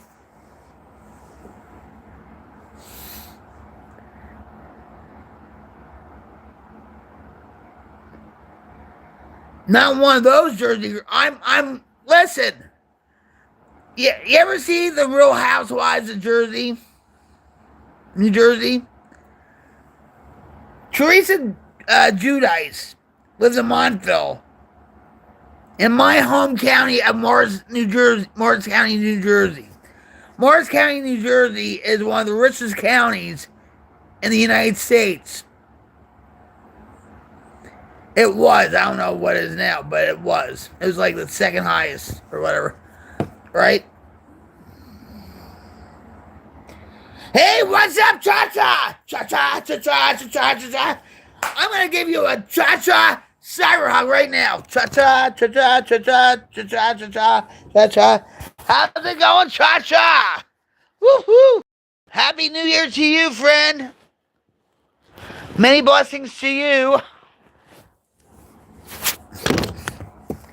How are you? Cha, cha-cha, cha-cha. I could go cha-cha, cha-cha. Whatever. Yeah. I used to watch it.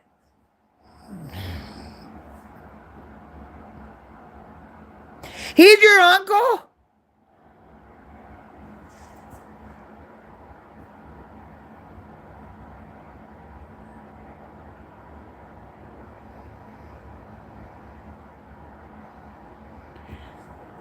Wait a minute. Cha-Cha's your uncle?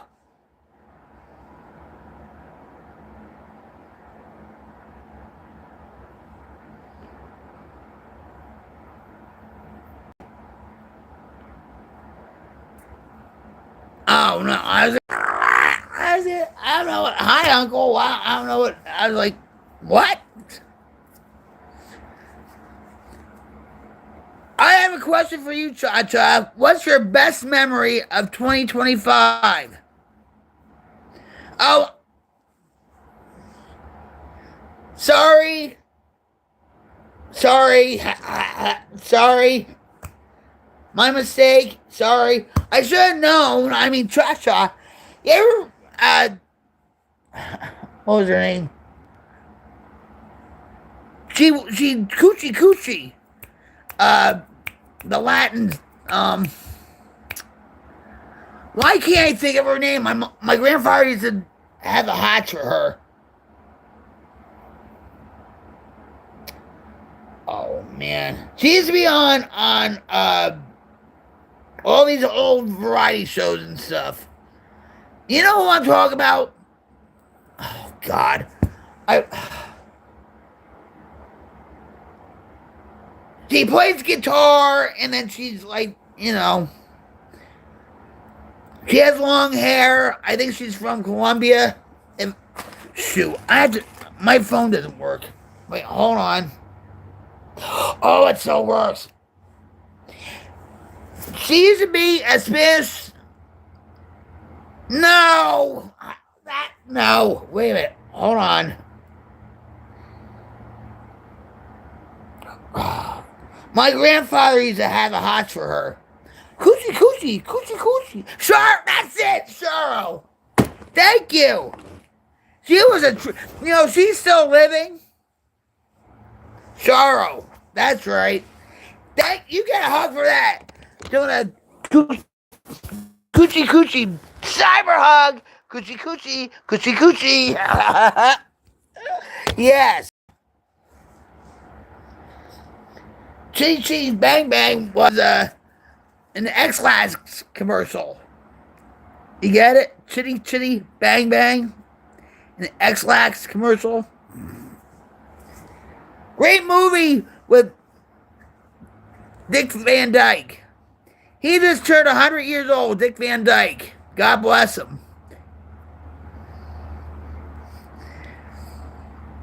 I had that effect on people.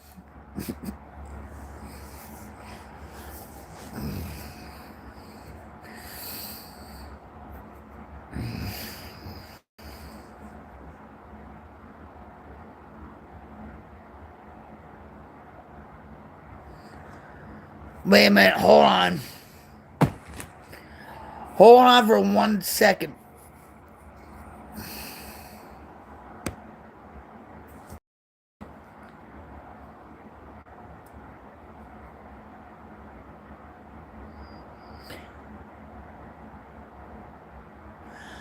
Oh. I got it. Hold on, guys.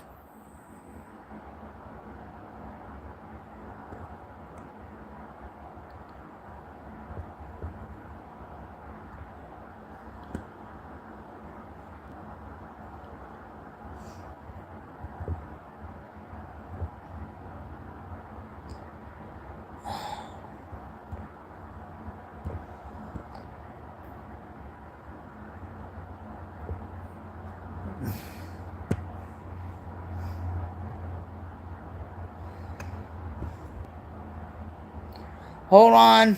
I'm still with you guys. Hold on. I can't. Oh, there we go. It's Motobomb, Virginia. I'm doing rocktastic. How are you doing, my friend? Let's have Motobomb. Oh. Excuse me, I have a message. I wonder from who. All right, wait a minute.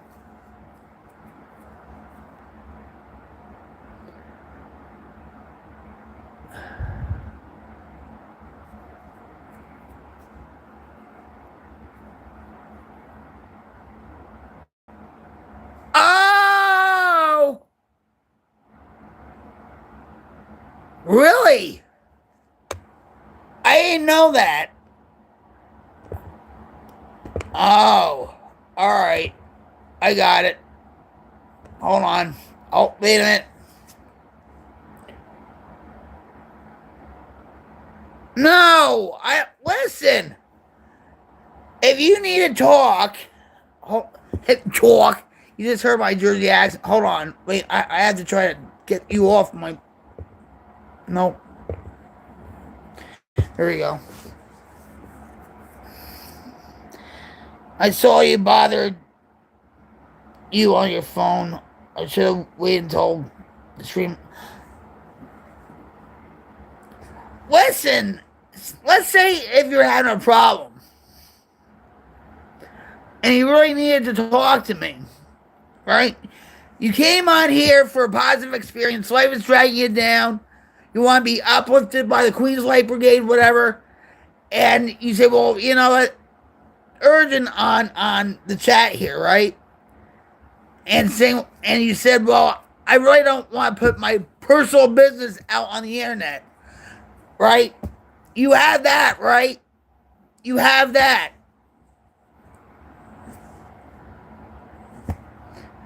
So it's okay. I didn't give you a hug. I was interrupted by your message. So here.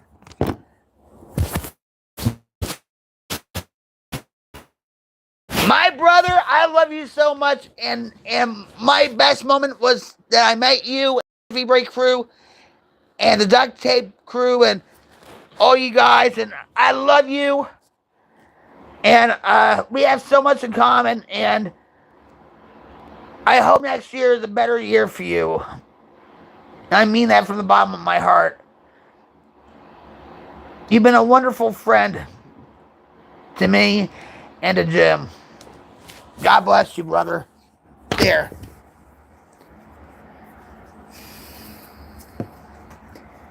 I'm feeling pretty good. I really am. My back, well, actually the other night I fell in the kitchen. I felt like I'm not a wrestling fan. I'm really not. Like, all right. And I felt like I actually did like an elbow drop on somebody, but it was the bare floor. And Cha-Cha was here. We were talking about Charo. And Tay was here.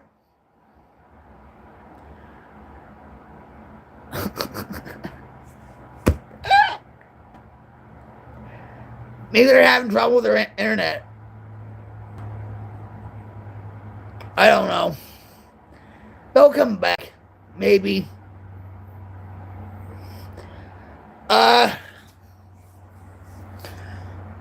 I'm feeling pretty good.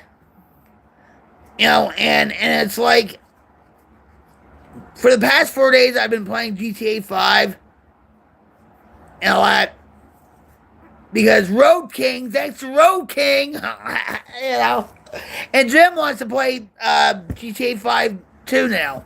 So I'm going to try and figure out how we can do this so we can be our old OG selves, Bonnie and Clyde, on Xbox. But anyway, I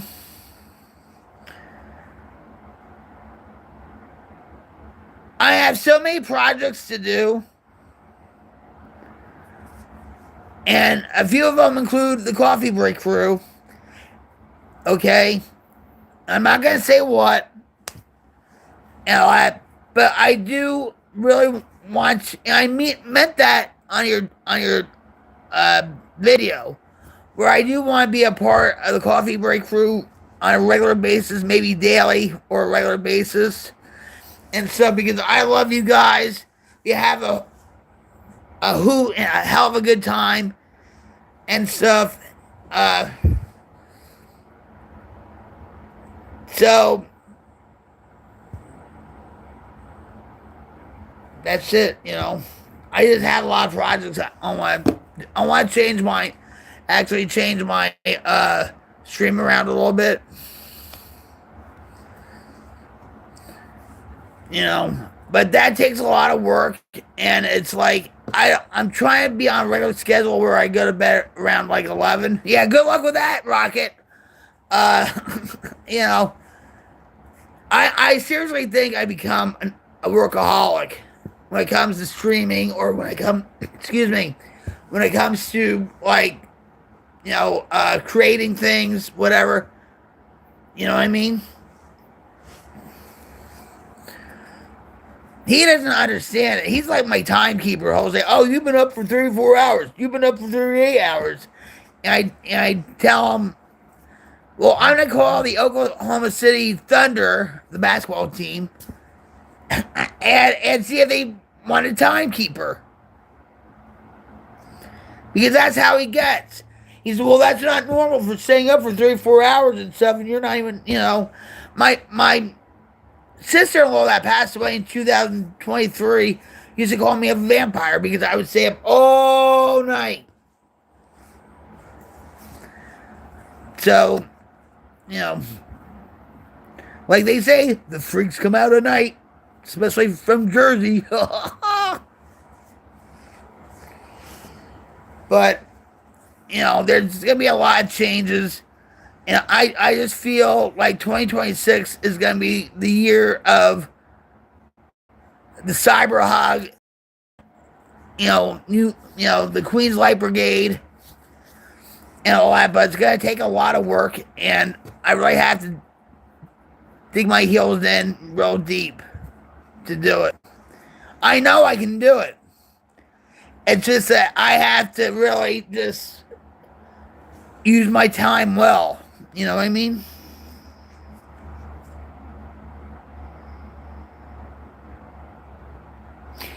For me, Motobomb Virginia says, for me... Oh, I didn't change your status yet. See, I don't know how to... Wait, hold on. I don't know how to do it. Oh, I got it.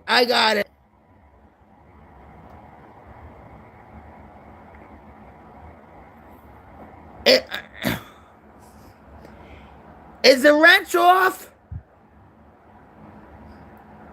I still want you to have a wrench, but I don't know how to...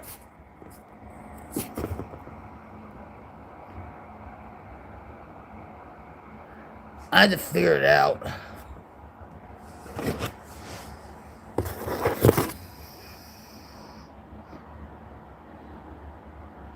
I'll be over in 15 minutes, okay? Alright, hold on. I had to go up a couple of things.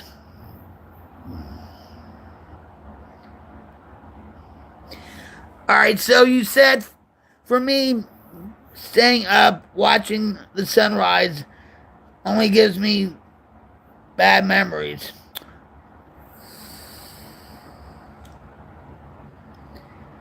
Is it because of your daughter?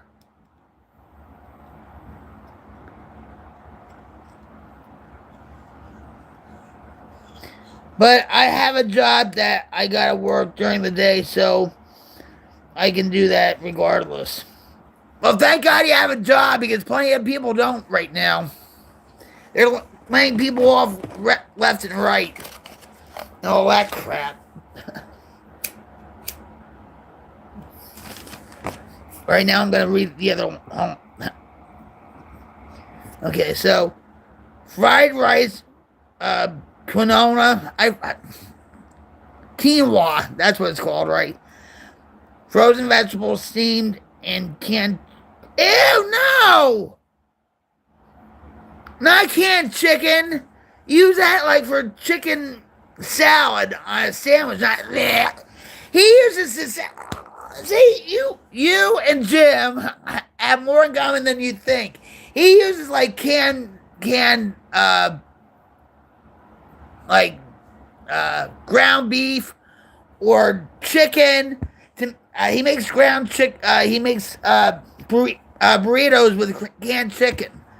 And I don't understand that. Use that like, for chicken salad sandwiches or whatever. But oh my God. Yuck.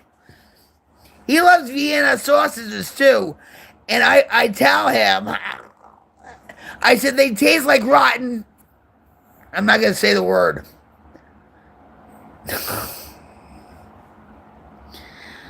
I make sure it's a standard moderator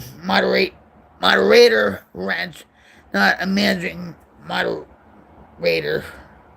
All right, so I'll try to do that later. You look completely away. I can't. Oh my God. No, I don't need glasses. Hold on, wait. You look it completely away. Ha. But if it's just a standard, I can still drop links for you at any time. No, I only stayed up all night if I was not behaving. I figured you would catch. Oh! Well, apparently. No, I know what you're saying. Look, enjoy the ride. Oh my god. No, I know what. Yeah, I know what you're saying. You know, it's like I'll stay up all night, even now. Let's say, right? And I mean, I'll look out the window and you see the hues of the sky, whatever. But it's like, yeah, whatever. You know, Jim has been videotaping the sunrise. Uh, he's if I'm up, he'll say, "Wake me up at 7 o'clock because I want to go out there to film the sunrise." Because for Christmas I got him a new cam. Okay.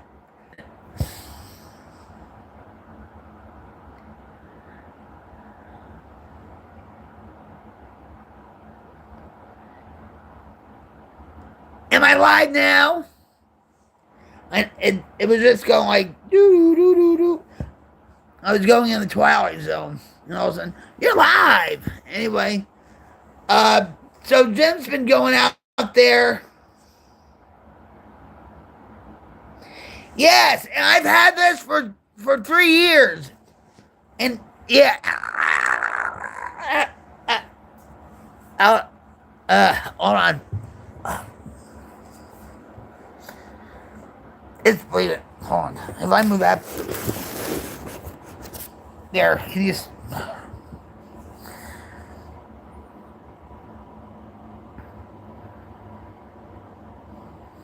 I've had this shirt ever since Mixer. So I guess it's about five years. And I love this shirt. I miss Wawa coffee. I miss Quick Check coffee. I miss Dunkin' Donuts coffee. Not in, the store grounded up or am I using one too many? No. This is it. I mean, you can spell however you want it. Don't change your logo. Keep it the way it is. I have on my title the two F's. Two F's are better than one, right? Wink, wink. You get it? You get it?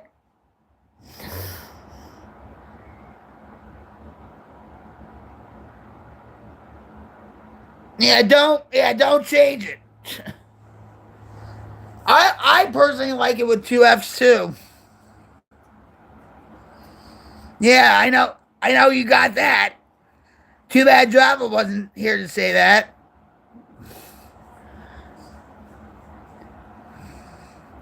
She's been zipping and zapping all over the place and stuff, so I don't know what the hell she's doing right now. She complains me about being a very bad project manager while she's just zipping and zapping all over the place. I think she's in Seattle now. Just enjoying her life. She's quietly quitting her job.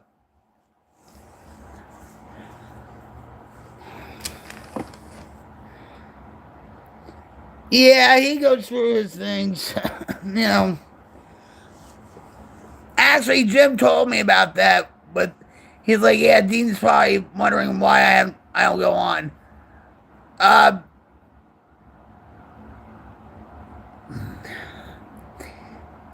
He gets stressed out, like everybody does. Okay.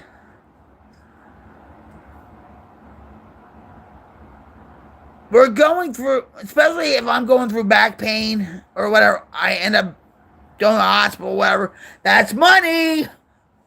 I'd rather go to the hospital. I don't care. Money doesn't matter in that situation. But anyway, that's how I feel, okay? But sometimes he gets a little stressed out. Like when he runs out of Monster, he really gets stressed out. But he's going through his thing and stuff, and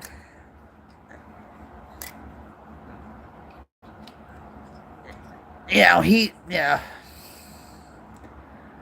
I tell him that you say hi, and I tell him that he commented on your you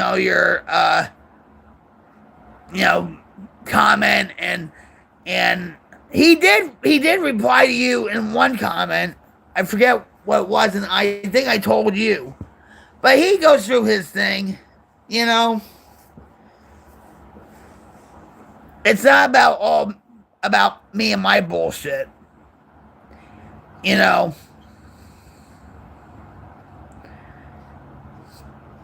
I think he's trying to figure out for himself what he needs to do and all that.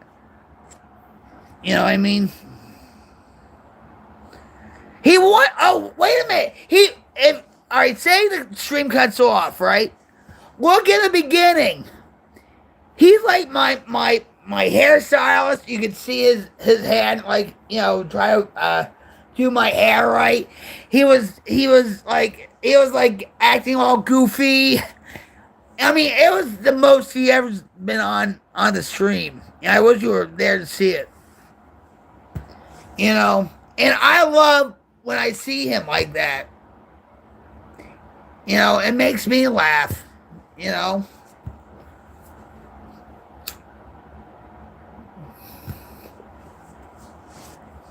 I mean, I want to do like community game nights where everybody has a phone, right? Cell phone. That's all you need is a cell phone, and we'll play like games on. I'm not talking about GTA games or whatever. I'm talking about like fun party games, like Jackbox Party, what the dub it's called. You know what I mean? He's been sleeping a lot. Well, I've been taking up most of the space in the living room. Yeah, I'm taking a lot of space out. You know what I mean?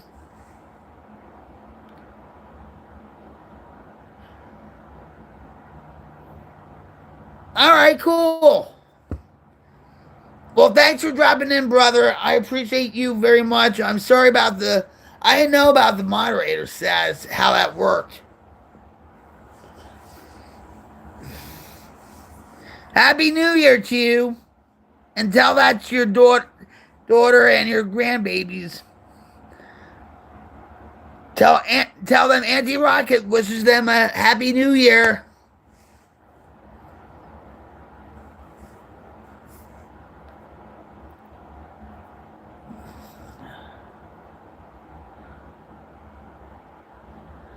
I think it's like this. You know what I mean? Ups and downs, and all that. But at least he keeps himself busy with, like he was digging. I'm gonna make a short about it. He was digging the burn pit, and the cats, the kittens keep him busy, and just fooling around with a video camera because now you can do time. He can do time lapse on things. Yeah.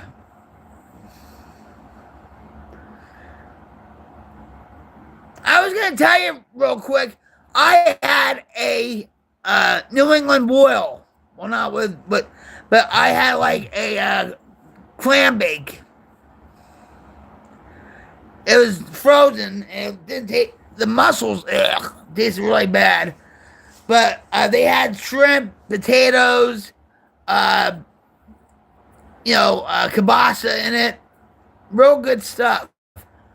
Potatoes, slices of potatoes, corn, corn on the cob and stuff. He didn't eat any. He doesn't like seafood. But I had that last night for dinner.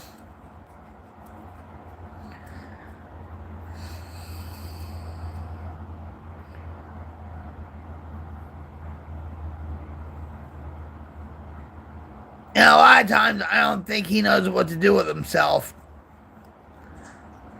But, I mean, I get that way too. So he's not the only one.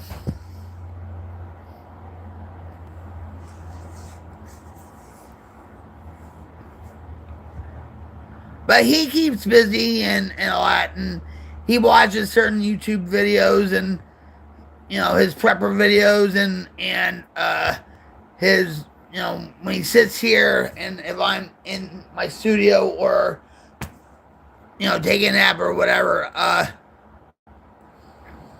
you know, he'll watch these driving videos where they drive through Colorado or Utah or whatever, and it's very relaxing, you know. I play guitar. Oh, and he plays his guitar too. I play guitar, edit videos, do these YouTube streams like with you, right? And whatever else keeps my mind busy. And thank God for the coffee break crew. Thank God for the duct tape crew. To stand with you, to uplift you because of what happened with, unfortunately, with your daughter, right? God is good. You know? God is good.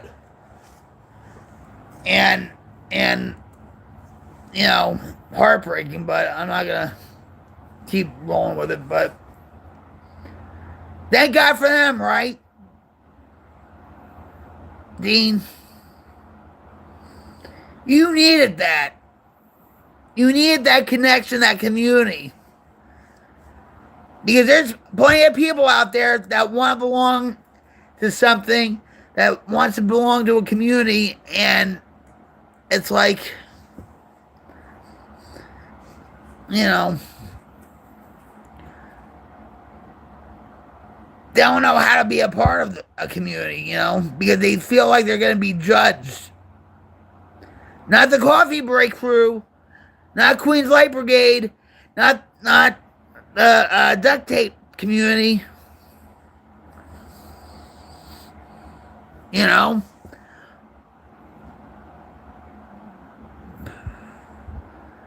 We're trying to make a difference in this world. We're trying to be the light of the world. You know? And there's and I was thinking about this today too. With Twitch, Kick, YouTube, X, TikTok, a lot of people do the shock value, right? Just like Howard Stern does. The shock. Well, they're going for the shock videos and the negativity and the crashing out video. I'm crashing out about something. All right, and a lot of people gravitate towards that. That's all of ours. Hold on.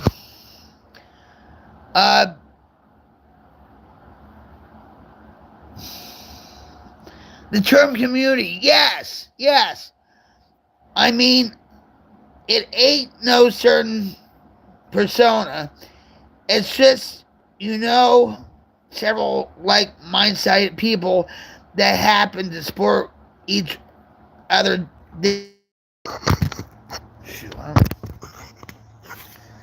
Yeah. To uplift each other, to build on something.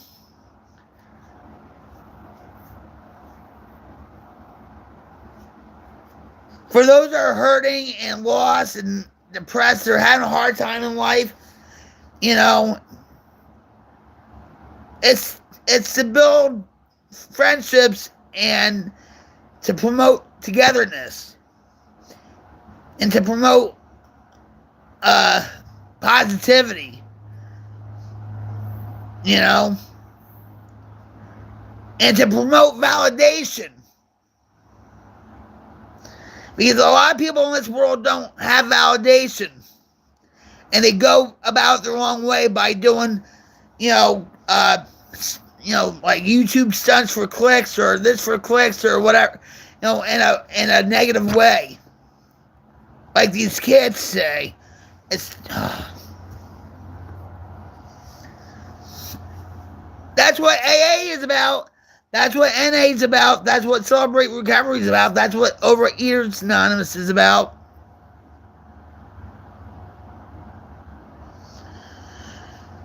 You know?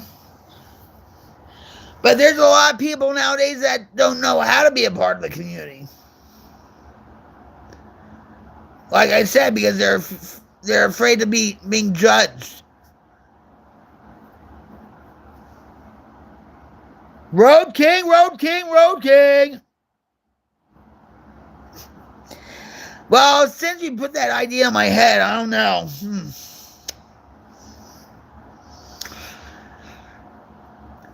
You poisoned me, and I still have post-traumatic stress disorder over it.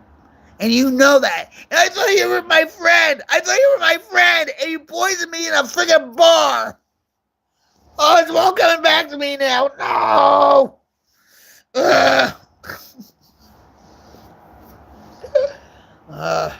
Clip that. No. Well, let me give you a hug. Yeah, we were talking about you. We were talking about you in a bad way and how you try to poison me. How you put me in bad situations in Los Santos and, you know. I love you, brother.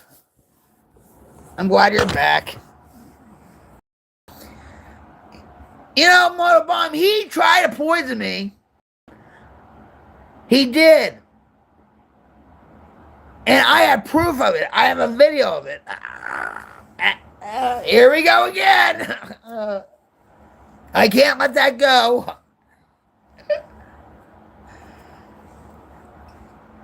Yeah, I have proof of it. I thought he was my friend. I'm going through therapy because of it. Hardcore therapy now because of this.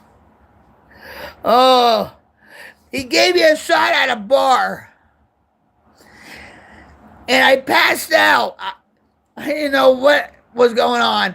And here I am praying to the porcelain god. And he's standing there laughing at me. Ha ha ha ha ha. How sadistic is that, Moto? How sadistic is that? I thought he was my friend. I did.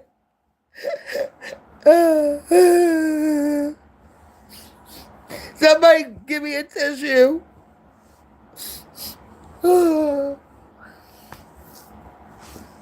See, I should have been an actress.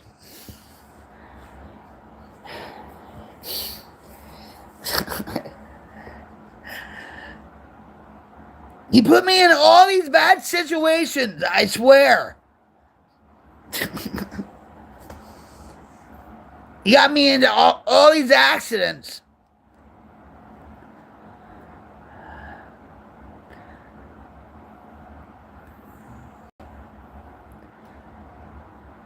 I'm in therapy for the rest of my life because of him. With a post-traumatic stress disorder from poisoning me. And I still feel the effects of it. Can you believe it?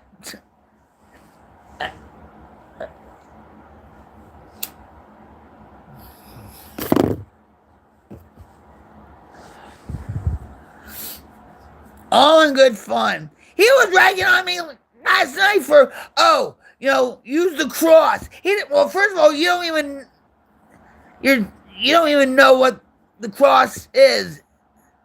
The actual name of it is. It's called a crosshair, not a cross. A crosshair. And you don't even know how to use it. Road King.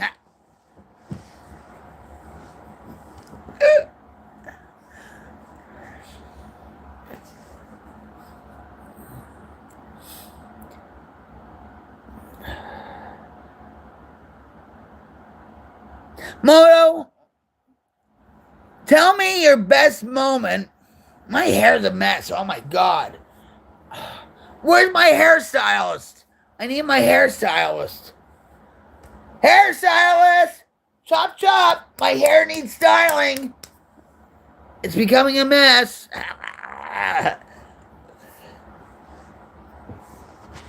The hairstylist is probably in bed taking a nap.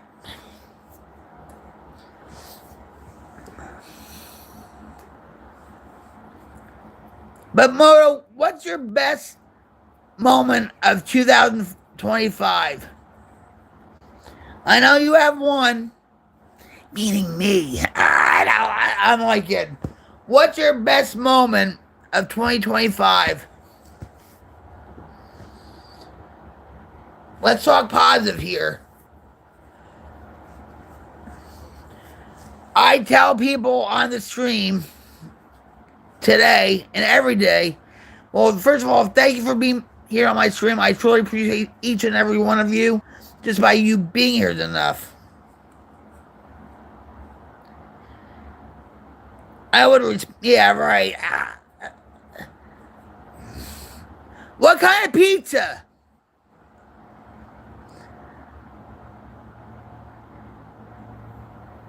Oklahomans do not know how to make pizzas. Seriously, they don't.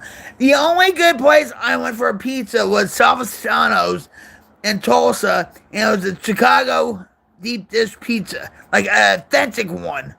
And it's a family-owned business from Chicago. And oh, it's so good. Oh, so good. Yeah, don't text and drive.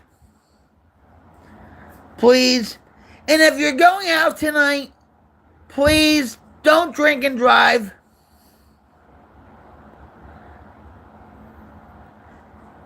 Don't drink and drive. Give yourself a gift for the new year and give your others a gift for the new year. And don't drink and drive.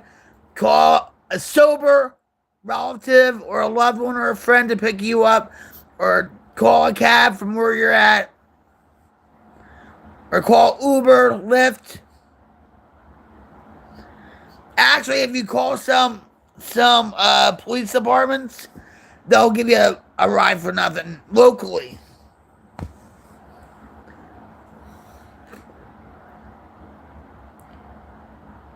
Did you hear about what I ate last night for dinner? I had a seafood boil. It's like a clam bake.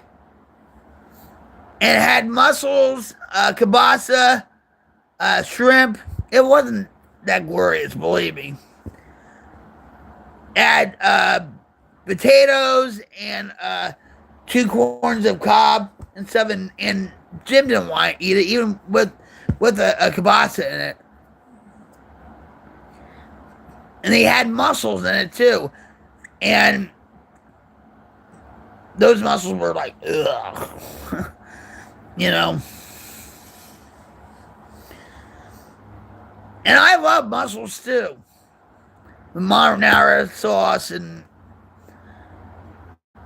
Italian bread and good stuff. Good eats. Well, you should get yourself a whole pie and share it with your son. And don't get Domino's either. Get like a mom and pop shop. Oklahomans around here don't know how to make pizza. They really don't.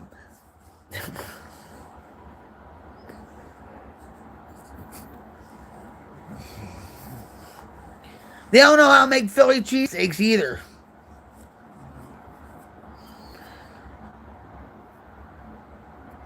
Are you clipping some things for me? But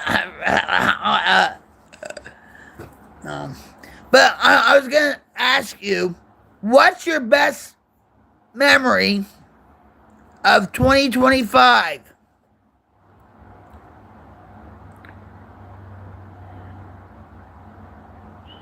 Yeah, right. Yeah. It's all about me.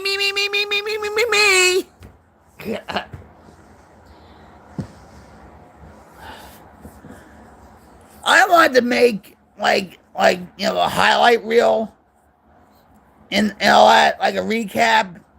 And come on, or you know what? I could probably put shorts together and all that, but that's a lot of work.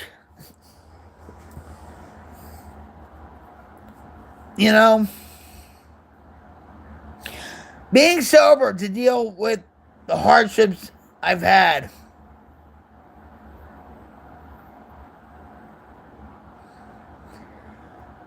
And if you weren't, can you imagine what happened?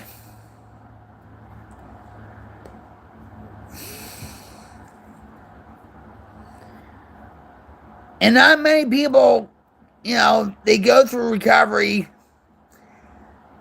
and they do so well, and then something suddenly happens to them, like say a death of a loved one or whatever, and they just go off the rails, they whatever, and they just like, I've had a couple of friends like that, and one of them didn't make it.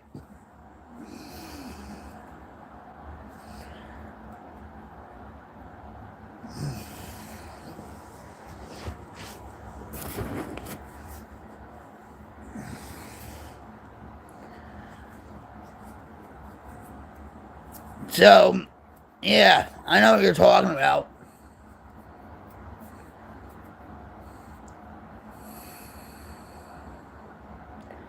Today is my son Sean's 35th birthday. And he lives in Portland, and he's in active addiction and alcoholism. And I hope and pray to God that I don't get a phone call tonight, or he doesn't get a text or a phone call, or I don't get a text or a phone call saying that they found him dead somewhere. Because I'll tell you, I'll still stay sober, okay? That's my first priority, always. But even like with my mom, she's in Jersey back in a nursing home. And I often think about this, like, how am I going to handle my mother's death? Because that's it. And my mom and I have been through so much together. You know what I mean?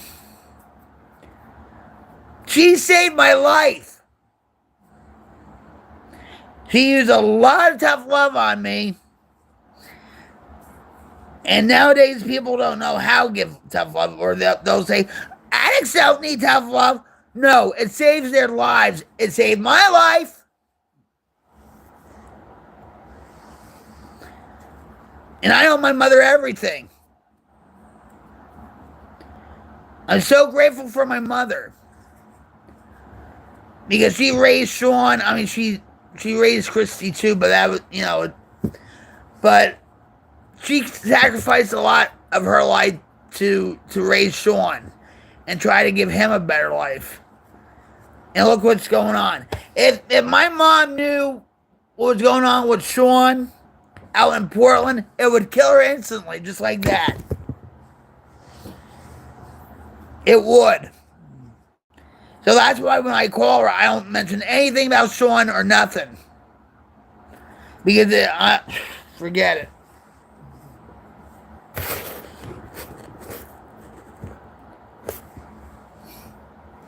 Even too, like, my mom has dementia. Well, that's, she was diagnosed with that.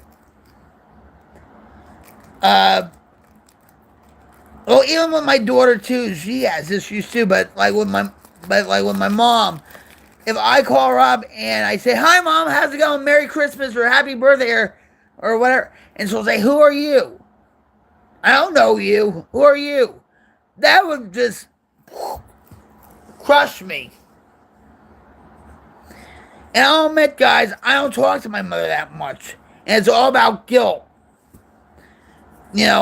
It's about guilt because my mother-in-law died in her house, and my mom, I can't be with her if she passes away, because she has like a DNR paper.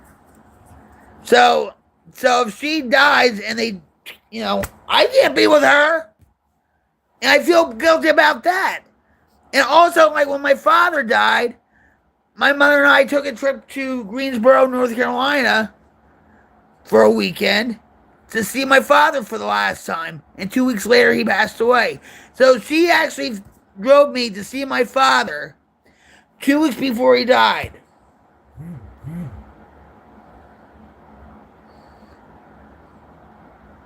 And now I'm in Oklahoma, and I don't regret it, guys. I don't regret it.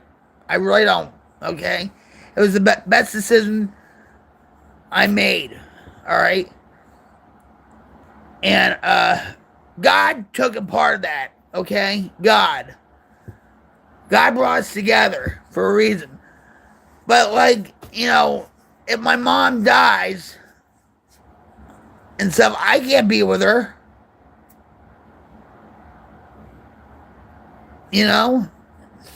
Anyway.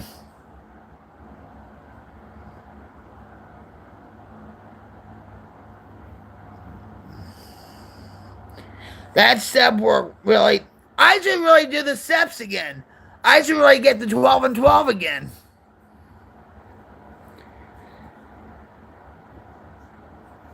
For those that don't know, I'm in recovery. He's in recovery also. And he's talking about the steps, the 12 steps of AA, NA. Man, that step work really helped me with a lot of stuff you're talking about. I should really revisit the steps.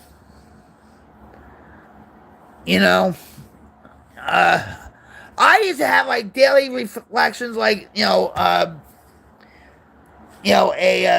daily devotional, and I had the 12 and 12. I had, as Bill sees it, I had one day at a time, and 24 hours a day, and all that. I don't know where all that stuff is.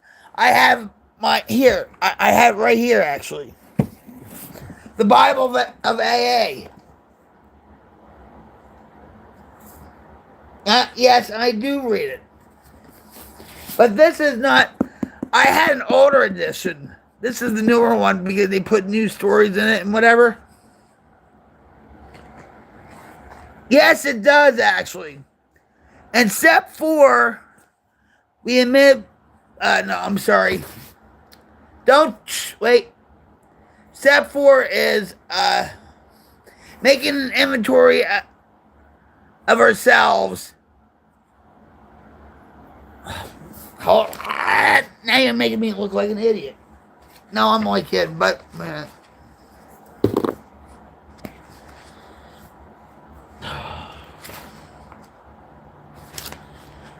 How it works. Where is it?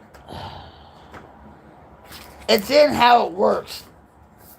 I know that much. Wait a minute.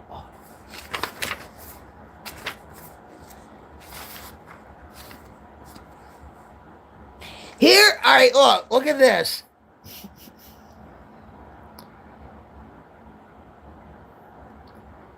Paul Bangiola was a judge that I was in front of all the time, it seemed like. And he would say, Vicky, you're such a smart girl. Clean yourself up because you're going to die. And this is his prayer card. Paul Bangiola. And he got buried at Arlington National Cemetery. And you know what my mother did for him at his wake and stuff? And I'm like, Mom, don't do that. Whatever. She put a set of keys in with his casket. And we talked to his daughter saying, yeah, Judge Bangiola and stuff. We always joke around about that, about Vicky stealing the car and stuff. But anyway. Anyway.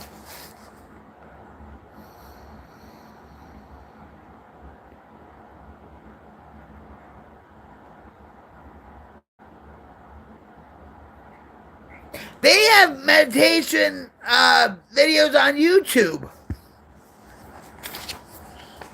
Oh, Where's how it works. Here we go. And we used to read how it works every day at Turning Point.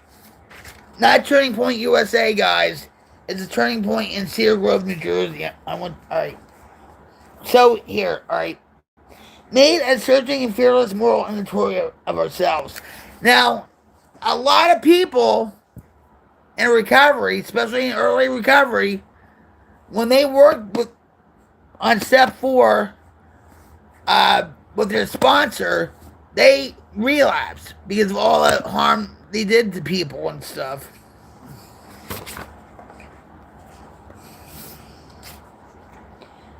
And then step 5, admit to God, to ourselves, and to another human being the exact nature of our wrongs. Yeah, and that's another hard one for people.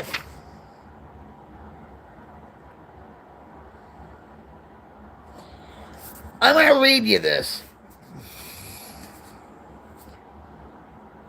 I don't need any glasses. I really don't. Shh. Don't tell Jim. All right? So it's out. I don't know if you can hear me. Our description of the alcoholic, the chapter to the agnostic, and our personal adventures before and after make clear 3 pertinent ideas. A, that we were alcoholic and could not manage our own lives. B, that probably no human power could have relieved our alcoholism. And C, that God could and would if He were sought.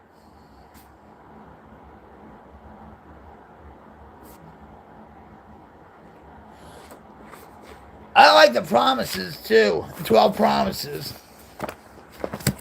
And the other night, you were asking me about, are you gonna have a recovery live stream?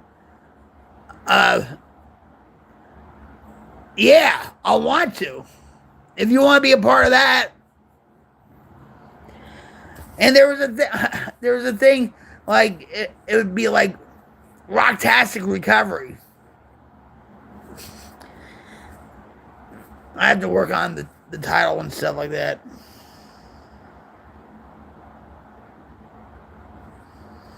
They have Coke notes, Dean, and wait a minute.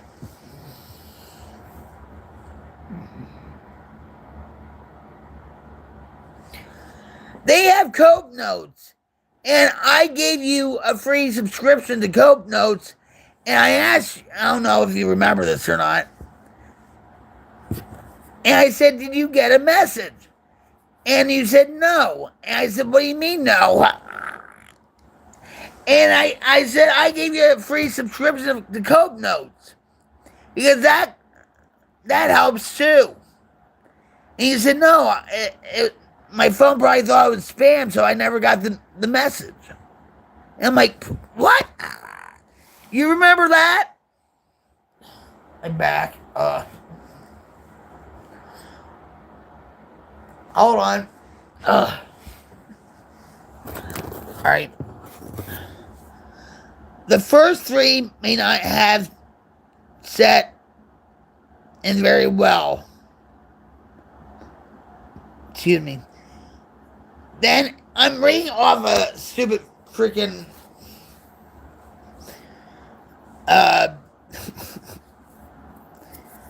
cell phone screen.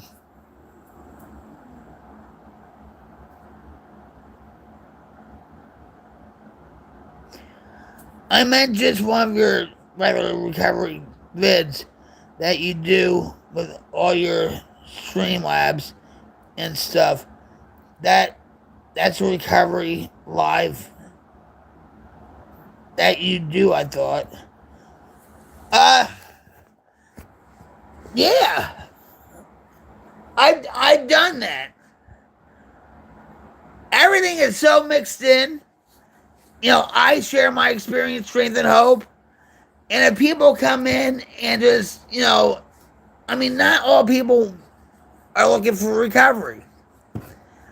But I think because of the way the world is now,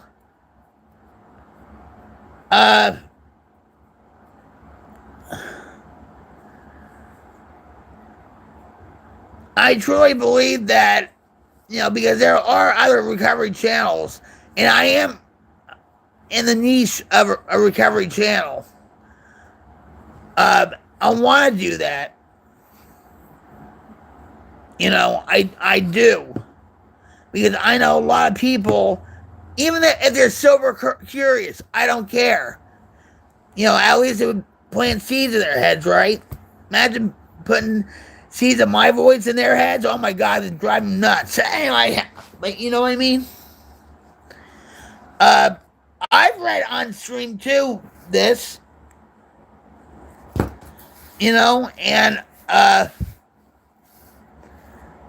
think it would be beneficial, not just for the viewers, but for me too. Of course, Yeah, I can't read it, and don't tell Jim I need my glasses. Oh, wait, hold on, let me see something.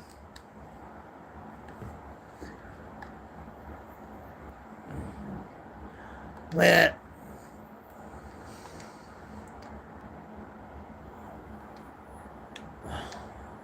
I'm doing something here.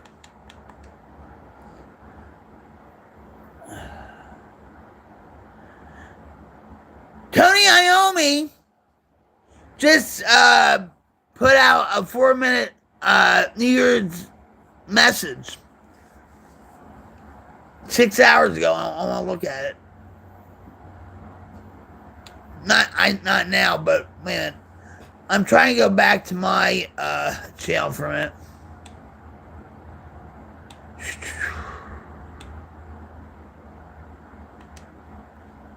All right, man. All right.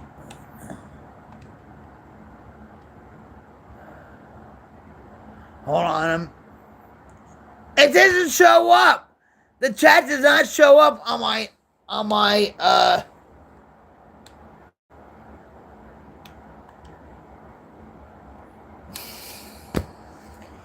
it doesn't show up on my screen.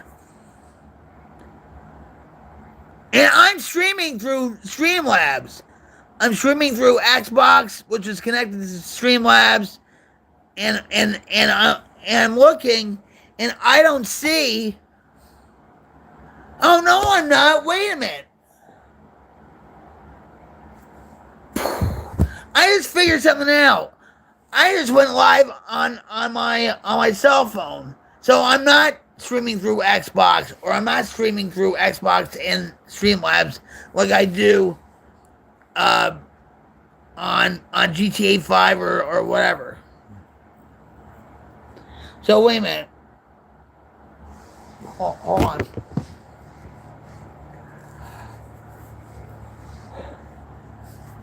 Excuse me.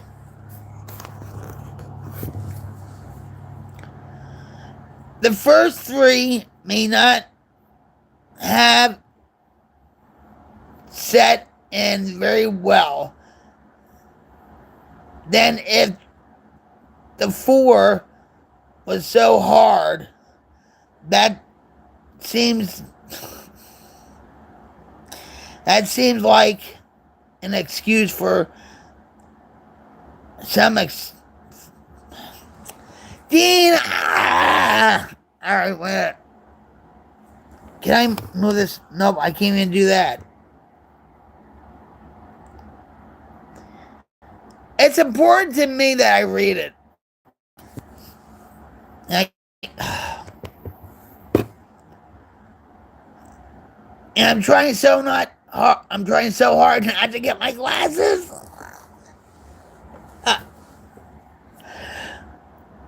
The first three may not have set in very well. Then, if the fourth was so hard, that seems like an excuse for some to not work the fourth. The fourth was a joy to go through and exciting. It's so weird not trying to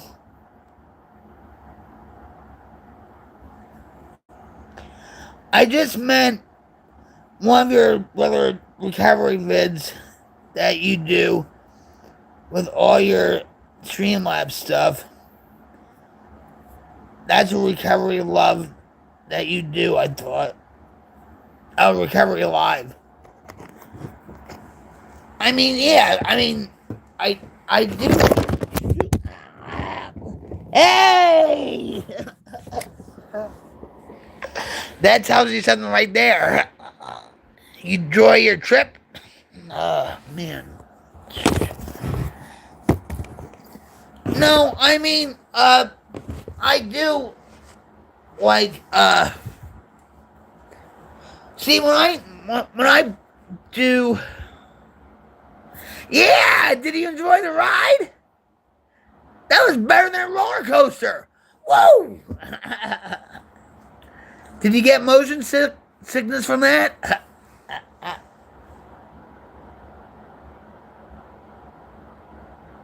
Yeah, right. Um,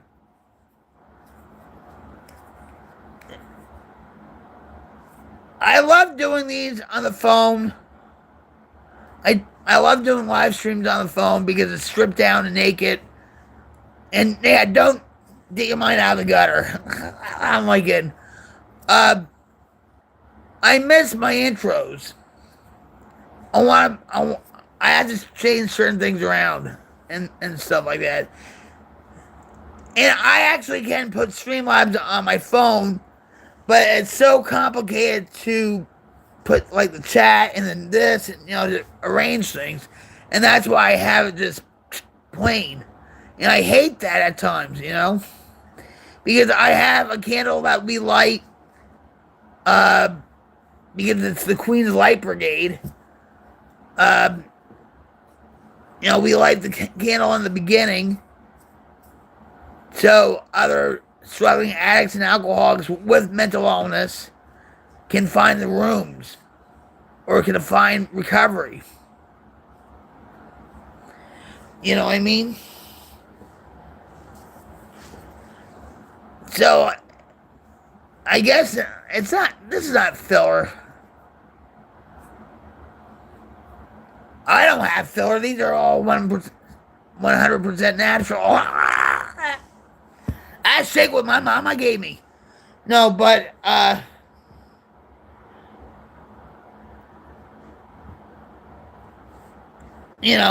do a lot of stuff with that in my studio, and I just do this, and whatever comes up, comes up. It's like a free-for-all, really.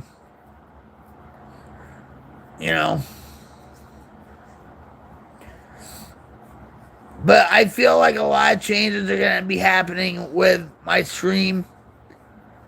I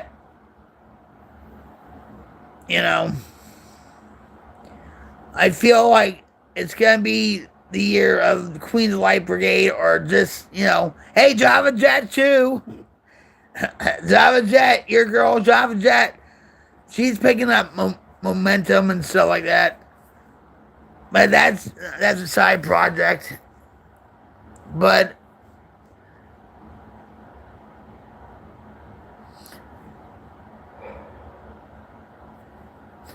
a lot of work has to be done on my part. I'm only me. And it depends on my back too. Because if I just keep rolling with it, whatever. I mean, I have to do a lot more self-care than I have been.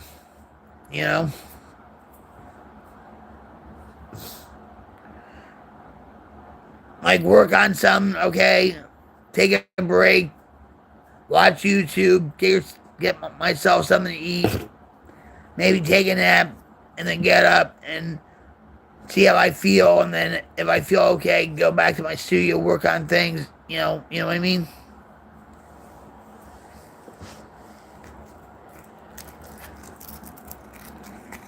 I have so many unfinished projects too. Because when I'm in severe back pain, I cannot be in that chair. Within 10 minutes, the pain shoots right up my back, And then I get down myself, like things aren't getting done and all that stuff. And I feel like God's telling me in a way, slow down. Take care of you first. All that stuff is on the computer is gonna be there. You know what I mean?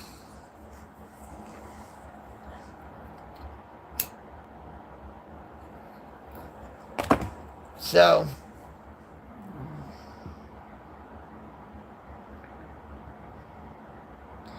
that's why I'm working on a project now, so I'm not behind. Well, I mean, I'll use shorts, you know, and whatever. Uh,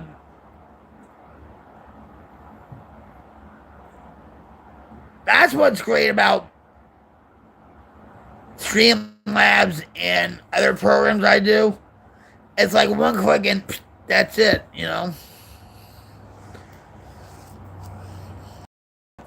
But it's my back. It's just, but this Christmas, Jim got me a back massager, a Shizatsu back massager, and it works really, really good for my lower back and all that stuff. It's heating and everything.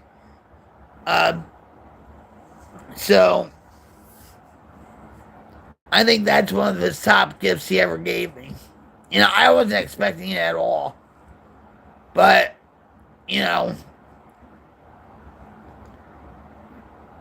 wants me to keeping on with my stream and evolving it and put more work to it because he knows I love to do this kind of stuff. Yeah, and I always don't either. Right? It's like with me, it's like my mentality is like go big or go home. Or no, go big or go to the hospital. And I think like I'm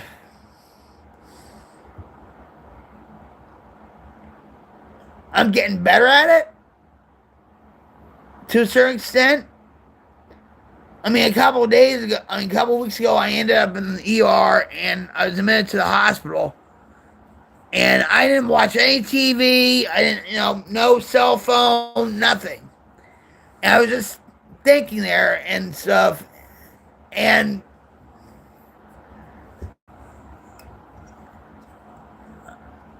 it's like something has to change. But they put me on gabapentin again. Which is because we have no insurance or whatever, right? And they put me on gabapentin again, and they said I could get all the medications they put me on for free. No opioids, by the way. Just wanted to say that. And so, because they said, well, if we admit you in the hospital and something, we'll, figure something out and whatever. And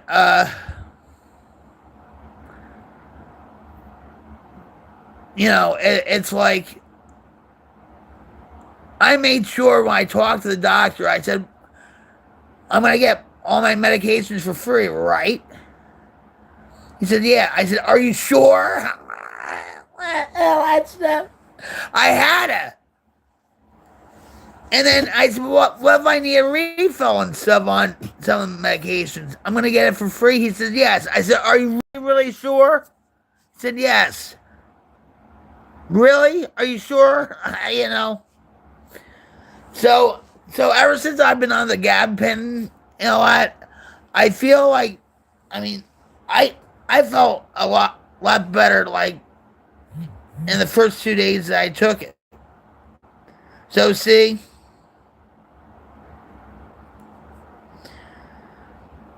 But it doesn't take the pain all the way. It's still there, but at least it's at a tolerable level. And, but a lot of times, Jim will say, did you take your medication today? He's like a reminder. I know, I'm going to change this too. They have, like, reminders on cell phones, like alarms, like, oh, like at 12 o'clock you take, your medication, at 8 o'clock you take your medication, all that stuff. Because he gets stressed out too about, like, if I miss a dose or whatever, or like yesterday or last night, my back was really killing me because I lifted up a pot for that seafood boil, and he's like, "Why would you do that?" I'm like, "Well, I'm cooking. You don't eat this." I didn't think there was gonna be anything strenuous about it, but sure enough, it was. So, um, he was upset with me with that. Like, why would you do? Why did you call me over to help you lift up the pot? You know.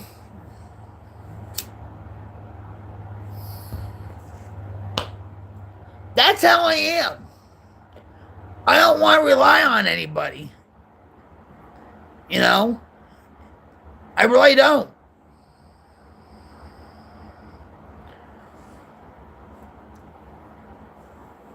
But sometimes, a lot of times, if I'm in a bad space, like in a really dark place, dark place, I do talk to people.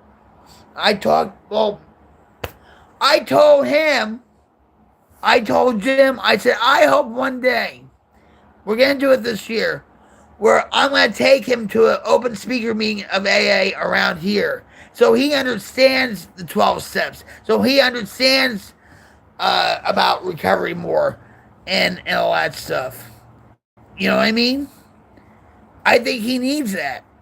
He doesn't want it, but I like to show him what AA is all about, because he never went to AA or NA or any kind of meeting or detox or rehab. He did it cold turkey. You know? But he wasn't on what I was on either. A drug is a drug is a drug is a drug. He was a drunk.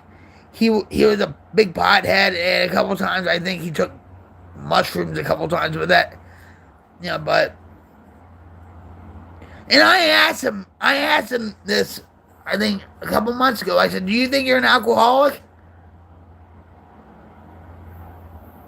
And he's like, "Well, I'm like, "Well, do you think you're an alcoholic?" He said, "Yeah, I'm an alcoholic."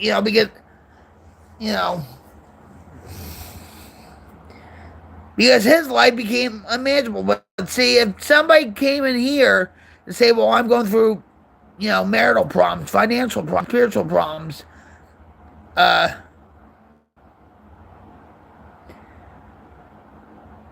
my mom went to Al-Anon and stuff. I think she went to Al-Anon. I actually have Jim's sister Sherry's Al-Anon book that I used to read from on the stream.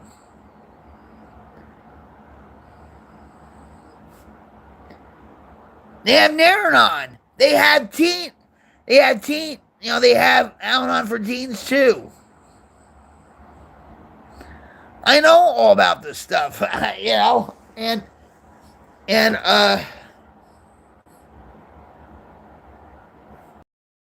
they have Family Anonymous. My mom went to Family Anonymous. She really didn't like it. The one thing that made her the way she was tough love. They had meetings, tough love meetings, and now they don't even have it. It's not widespread like it used to. I think they have tough love meetings in New Zealand and Australia, but that's it. Because I looked it up, for Church of the Savior in Denver, right? They don't have it. But that's what made my mom the way she was towards me. Thank God for that.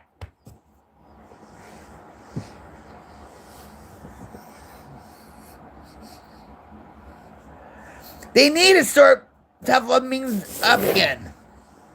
More. And like I said, you know, people think tough love is so tough on addicts. Oh, and no, calling addicts is not going to do it. It's not. And my mom too went out on call to other people's houses that if they had problems with their husband, their kids, or whatever, she would go out on call in the middle of the night, go with this guy Gary and stuff, who was the head of it, and they would do interventions at night. Tough love.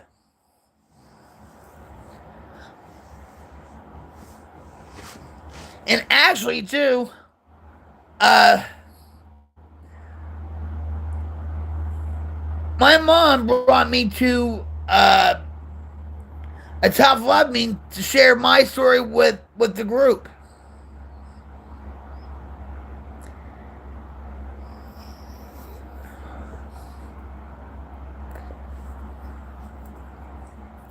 If you go to intherooms.com,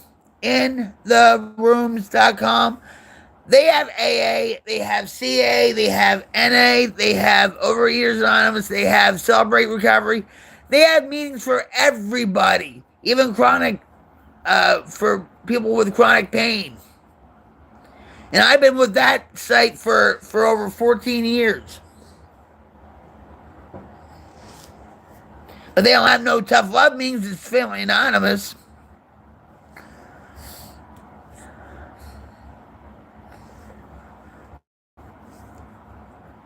Thank God for tough love. Thank God.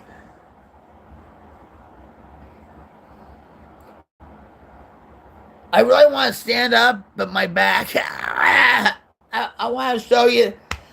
But there's times where I read right in the beginning.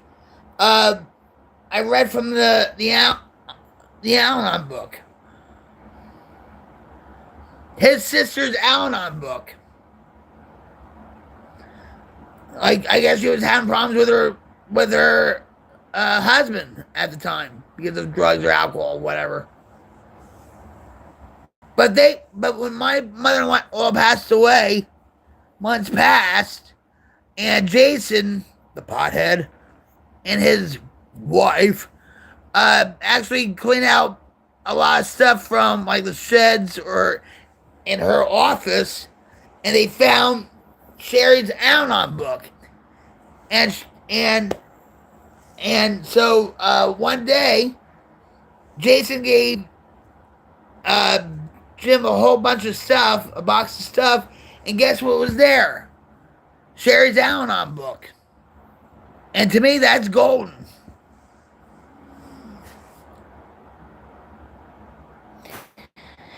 Everybody needs, hold on. Not everybody needs a pill under their butt. Enabling is not usually good. That's right. When the student is ready, the teacher will appear, and only then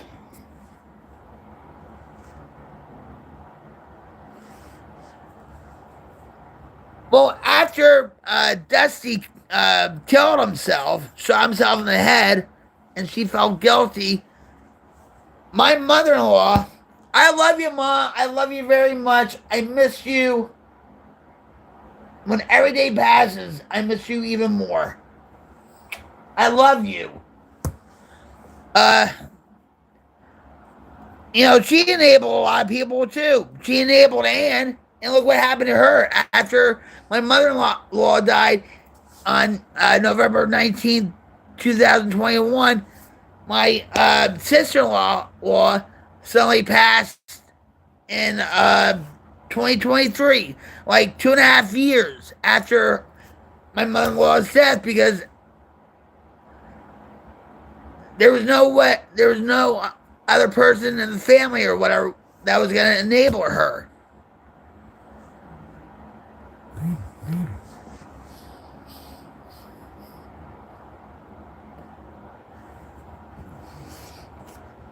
There's like Integrity House, Phoenix House.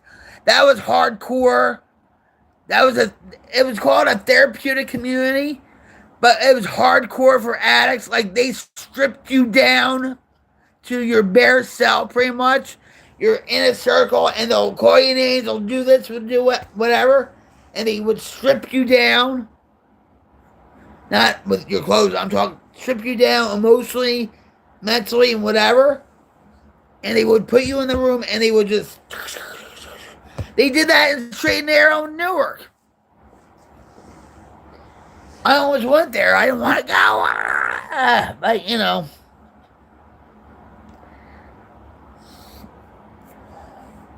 In the case of Rob Reiner and Michelle Reiner with their son Nick, I mean, here's a powerful couple in Hollywood. They did all that they could for their son, just like my mother did. They had more money, they had more resources, right? But look what happened to them. They did all what they could for him. He just wanted to use, okay? I was a chronic relapser myself. Okay, I didn't give a shit about anything. I just wanted to get high all the time. I thought I was going to die with a needle in my arm, which I almost did, by the way, but you know that. You know what I mean? I wanted to get high. I don't care if I was detox. Well, that gave me a reprieve from the dope, right? Or if I was in jail, that gave me a reprieve from the dope. But it also saved my life in a way.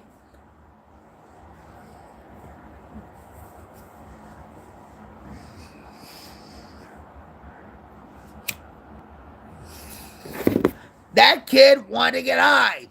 And here they're saying, oh, he's schizophrenic. Okay, well, he still needs to be held responsible. Okay? Just like my nephew-in-law, Jason, he was into everything. Okay? Well, guess what?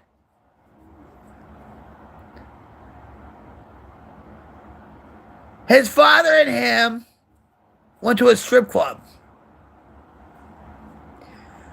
His father was so drunk, so Jason decided to take the wheel. And guess what happened? He killed a prominent doctor in this area, a prominent woman doctor. He only got 4 years. 4 years for that. And look what he's doing now still. He's still smoking pot, doing pills. He didn't have any remorse for what he did.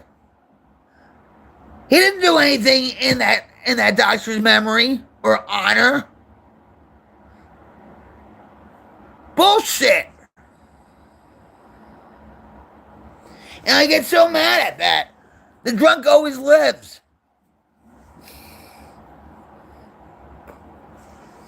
I had other people that, but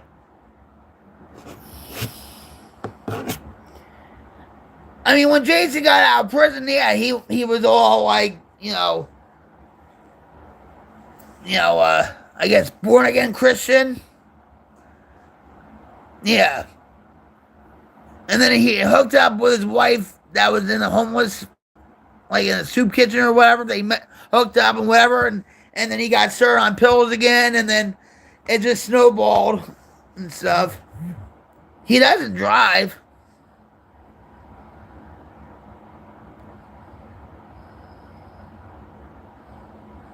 But he feels no remorse whatsoever.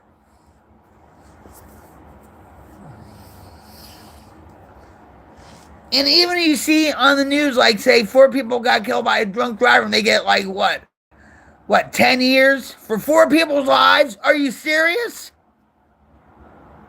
It pisses me off.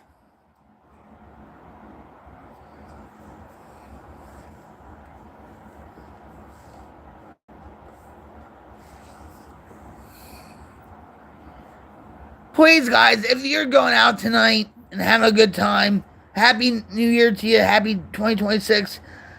But ring in the new year by not drinking and driving. Call somebody that's sober to bring you home. Maybe call a Lyft driver, Uber. Sometimes the local police will drive you home locally and stuff without any questions. They're not going to arrest you or anything.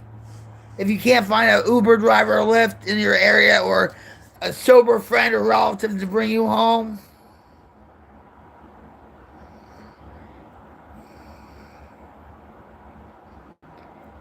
Oh, yeah.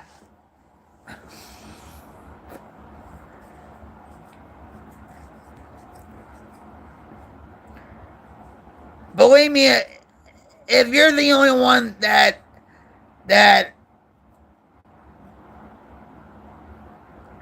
say one of your friends or relatives, they need you in that kind of situation, you have to just drink some Java Monster or whatever, get yourself up. And even though it's a pain in the ass, I get it, but at least it'll save their lives and somebody else's life. Because it's a matter of life and death. I know I would and listen, I don't have a driver's license and stuff. Alright? Because I have to get a permit, and plus I have to do, oh my God, I have to do all this stuff to get an ID and all this stuff and blah, blah, blah, blah, blah. It doesn't matter. But I know if somebody called me up at 3 o'clock in the morning, I would be there. I would. God knows. God only knows. I mean, Jim, we have an older man who's going through a hard time right now because he thinks he hears people on the roof all the time, and he calls like the local sheriff and something. That he called the local sheriff 20 times and stuff because he thinks he hears people on the roof, and they're talking about him and all that stuff. Well, it could be his medication, so we're trying to figure something out. And I told him before this happened, what's going to happen is they're not going to arrest him. They'll probably put him in a front seat of the sheriff's car and bring him to be evaluated. But Jim goes over to Brother Mike's house and checks on him, and Brother Mike comes over here, and the old man's lonely, okay? He lost his leg when he was 17. He got hit by a bus. So he has one leg, he walks on crutches and stuff, and he's 73, I think. And his mother died a few years ago. His mother's cat died a few weeks ago. And he's lonely, okay? And so, like today, he came over to the house. I'm glad to see him. We were talking. And I said, I love you. I love you. And I said, I think of you as my uncle. He said, oh, Uncle Mike. Oh, okay, yeah. And he always asks about me and how I'm doing, whatever. But he's reaching out because he's lonely. And I think he's scared that he's going to end up in a nursing, like a convalescent home somewhere or whatever. But if something happened in the middle of the night, and say the local sheriff's call him, or Mike calls him, where Jim will get right back up. He get right up, even though he might be angry and I'm so tired, all that stuff. He would go right over to Brother Mike's house, just like with me. Like if I'm going through something with my pain or whatever, and he's sleeping, yeah, well the difference is he hates it, okay. And usually I'll just go with the EMTs, and he didn't have to show up or whatever unless they discharged me or whatever. But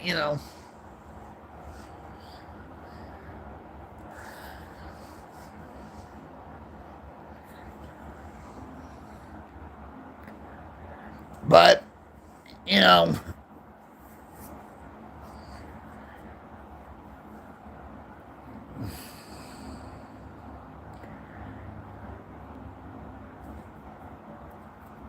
hopefully my ID and all that stuff, and then I can get my license and drive around, and not drive around, but just I want to do something too for the people of Tulsa that are going through addiction and alcoholism and mental illness and stuff, and try to be an outreach to them. But for now, I'm stuck here. But that's okay. In God's time. And time means things I must earn. So, for now, I'm doing these streams, live streams, from my phone, from my studio, whatever, to really give people hope that they too can have a beautiful, joyful life. Not stress-free, though. And they can still have a wild and crazy time without the drugs and alcohol. But they have to want it for themselves, and they can't do it for everything else. My phone works good. That's good to know. My internet's better, right? That was a good moment in 2025 for us. We got better internet.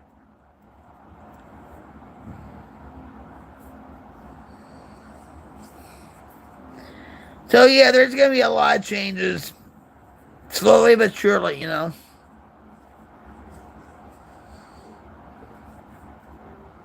I hope you had a better one next year, Dean.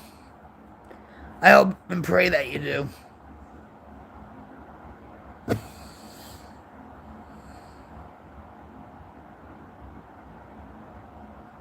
Promise.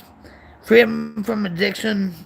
If you live the program, I really don't have the program technically.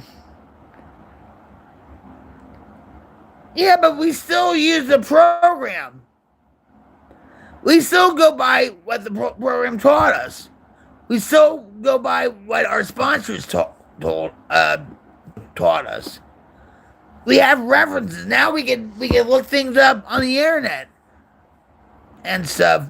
We can go to meetings online, even though you should really technically go to a brick and mortar meeting, because it's better, because we as addicts and alcoholics, we need connection. That's why in 2020 with the pandemic, a lot of people relapse, a lot of people kill themselves. That's right. It only takes two. Only takes two. And my song on my stream about it takes two to make a life feel right. See, we're having a recovery meeting now. See how things switch up? We'll always be recovering, and that's a misconception people have. There was a few commercials back in the day where this guy says, "Well, my son was an addict and stuff, and we found the cure." And then they show his son, and he said, "Well, yeah, I was an addict for 15 years, and we found the cure." There's no cure for addiction. There is no cure for alcoholism. Alcoholism is like cancer. It can be arrested at some point, But it can always start up. That's why we need reality checks. And it's not, if we give ourselves reality checks, we're in trouble. That's why we have people in our lives, like I had Jim, to call me on my bullshit. And I have other people in my life. Like you, Dean, you tag team with Jim. And I have other people too, in my life I'm grateful for.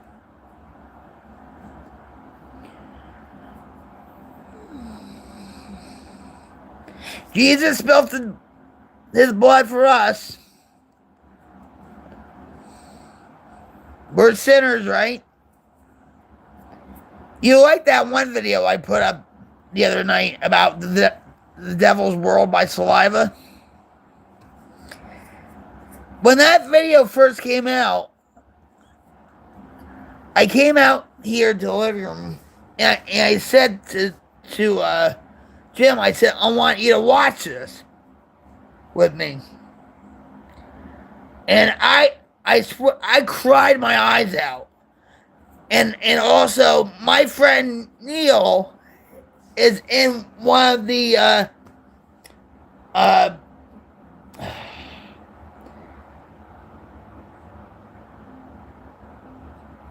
they drew a picture of him.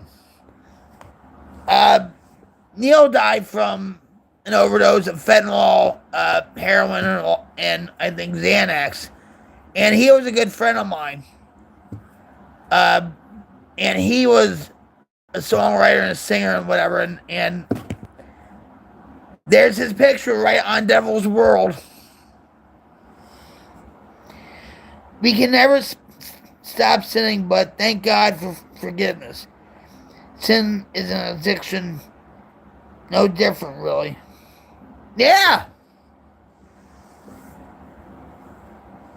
It does talk in the Bible about, I wish Jim was here, but drinking is a sin. Drunkenness. And witchcraft or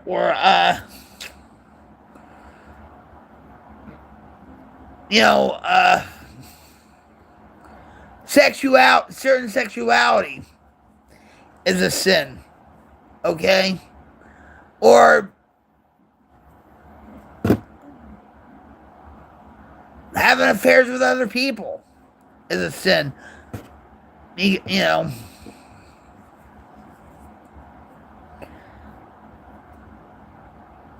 God forgave me, Jesus forgave me, but I can't forgive myself about my kids.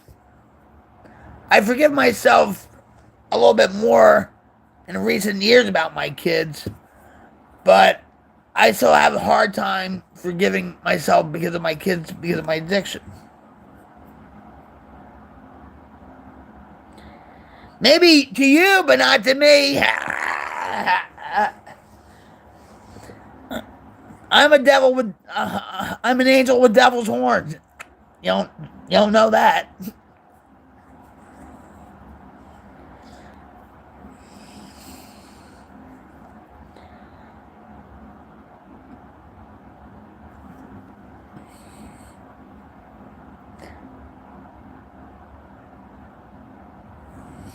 Like the song goes, you gotta raise the little hell to get to heaven. Right? That's the song. You gotta raise the little hell to get to heaven. And I've done that.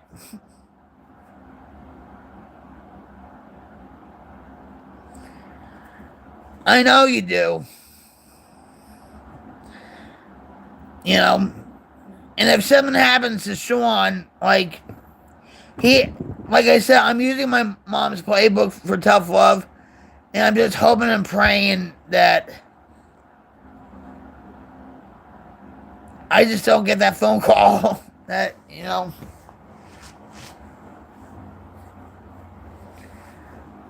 I was there, and I'm not trying, I was there more than my ex was, You know what I mean?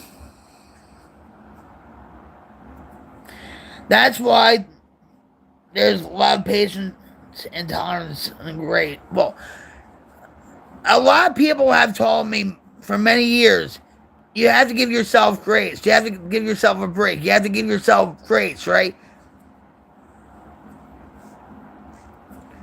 Maybe for some things. But see, I tell people on here, and I've told my counselor this, where if I sit here and do nothing, say my back's really hurting me, right? And I'm sitting here just watching YouTube, maybe reading, a book that's on the coffee table or whatever, and I'm not doing. There's something wrong because for some, when I was in my addiction, that's all I did was sit on the couch or on the floor or whatever, and just, or just. Do you understand what I'm saying? And I feel like I need to do something because, idle hands, you gotta watch out for the devil,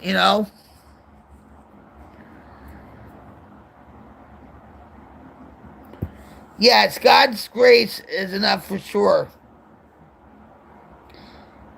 Thank you. Without it, I'd be doomed.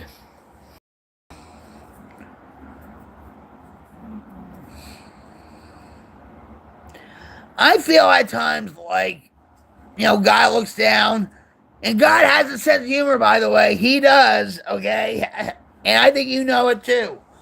But God has a sense of humor, but also, He'll look down at me because I'll fight him with certain things, like with control and, whatever.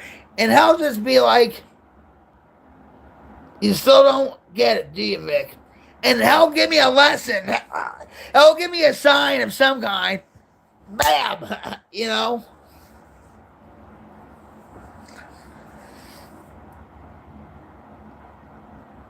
I know. I've used Rocket. I know what you're saying. I hate that feeling being held hostage to the drug.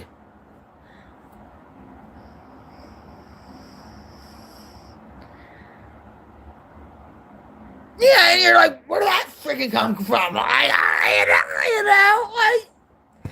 Just like that Bill Inval, he'll say, there's a sign. Well, God says the same thing. There's a sign. Sometimes it's with a 2x4. Bam!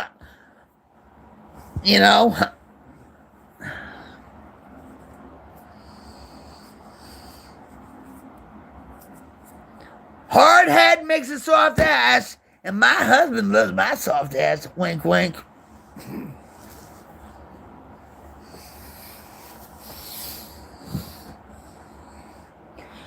Good stream tonight. Good stream. Good coffee. Good coffee.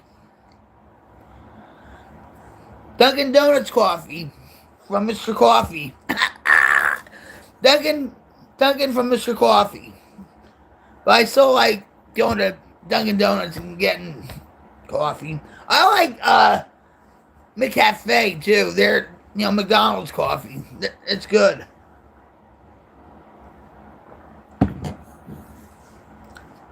Cheers. Yeah, all right. Cheers. Clink.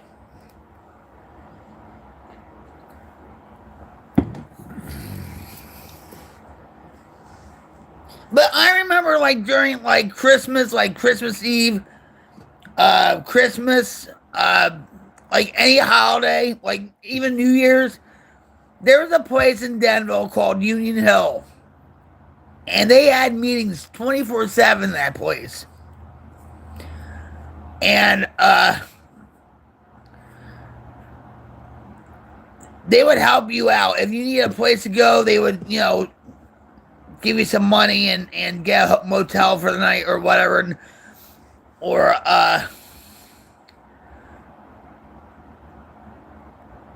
for holidays, if you don't want to drink, you can't tolerate your family or whatever, I mean, you could come there. They would have they would have like turkey dinners. Like everybody would bring something.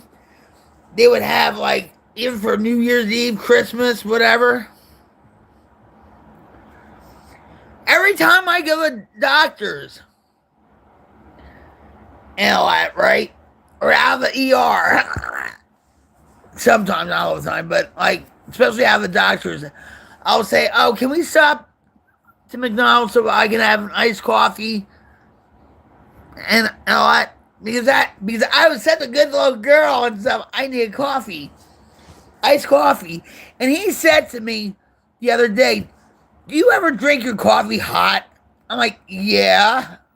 Well, I make it in the coffee machine.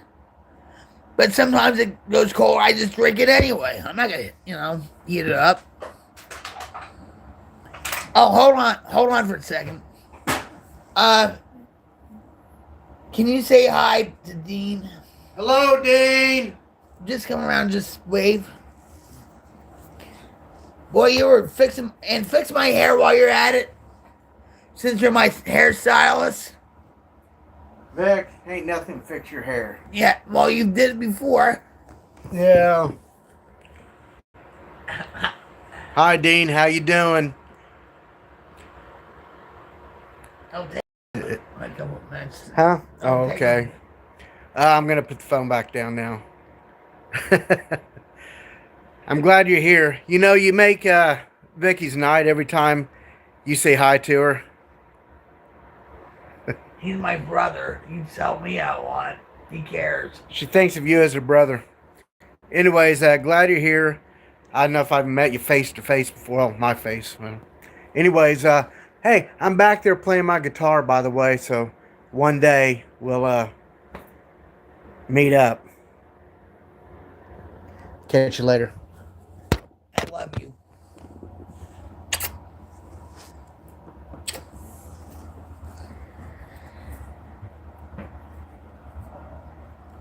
He says, "Hey man, he said this. Wait a minute. Hi Jim. Yeah. Good man. So good to see you. I try, man. She is thoughtful. Yeah. I think he's just saying that to say it. I'm only kidding. Okay. Hold on. All right. And then he says, "Good man. Guitar practice is fun. Good man, Vic." That's right. He was a God-given gift to me. But don't let that get to his head. Talk about God having a sense of humor. Jim has me. Anyway. Yeah, I'm a bullshitter. You got me. Yeah, well, you know what they say, right? A bullshitter always knows a bullshitter, right? Oh, I know you. Stop that. Dean, stop. I know you. You know what Tay told me? She's like, are you always angry? Like, because I'm from Jersey, right? She said, I have one question. She said, are you always angry? I'm like, no. And I said, and then she said something about my voice or whatever. Maybe I'm mistaken by that. But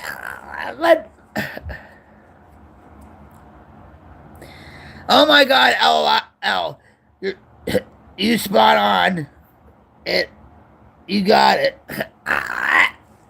But then, and then I said, well, Jim always tells me, stop yelling. I said, I'm not yelling, I'm talking. This is how people talk from Jersey. And even Sean used to say that to me. He said, Mom, stop yelling. I said, this is how we talk. And then Tay said, well, I guess you're really loud and proud if you know what I mean. Like, I said, well, not that kind of proud.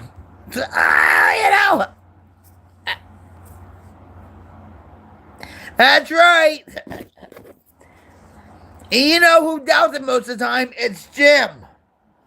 I'm telling you, you might have to wear a gas mask for 2 days after he does it. God. Whoa.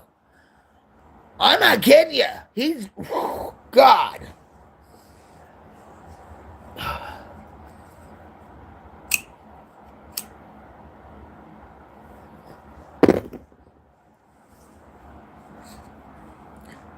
But people find me like, and I'm not over exaggerating when I say this. People have told me from the hospital to like the nuclear medicine, because when I had to have my neck operated on, the doctor wanted me to go for a nuclear test for my heart. And here this woman, I said something was wrong. And I said, "Are you okay?" And she said, "Well, you know," and we were talking for at least 45 minutes before she started the test on me. And then somebody walked in, but she told me, she says, "You know, for some reason or another, I feel so comfortable talking to you. I don't even know you." You know what I mean? Just like when I meet people like from Strong Towers of Faith-Based Rehab in Houston, Texas, and they usually travel up here to sell their trinkets. I have a cross they made, and they gave it to me. And I'll talk to them for minutes, like for a half hour or whatever, while Jim is still in Walmart. You know what I mean?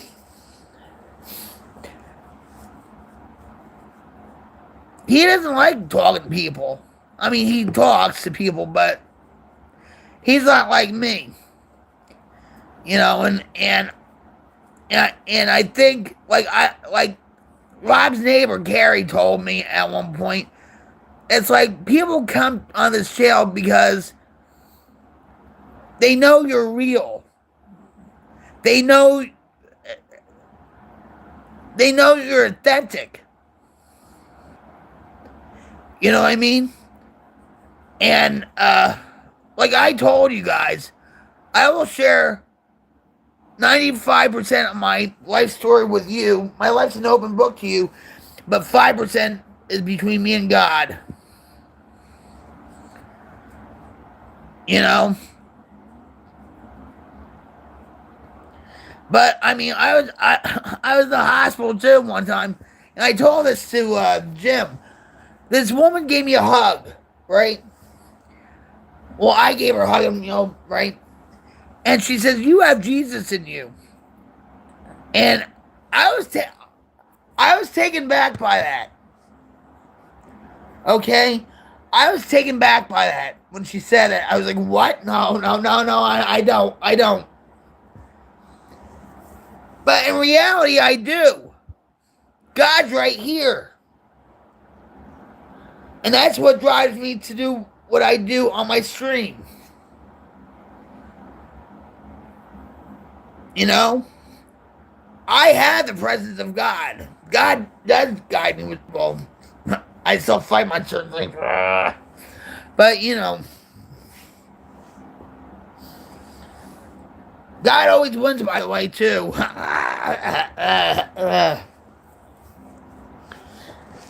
And he's looking down.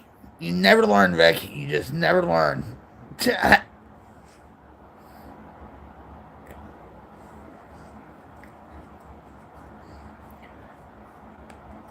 What you see is what you get. Love me or hate me. You know, and I tell it like it is. And I wear my heart on my sleeve. I do generally care about people. I'm back at my addiction. I didn't give two shits about you unless you had a little something.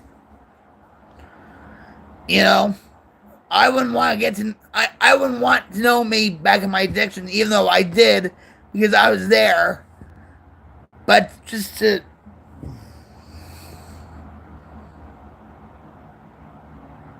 I do. And I don't, and I'm going to say this, and I mean it when I say it, I do not, in capital words, not capital words, well, capital words, I do not expect anything back from people. I don't.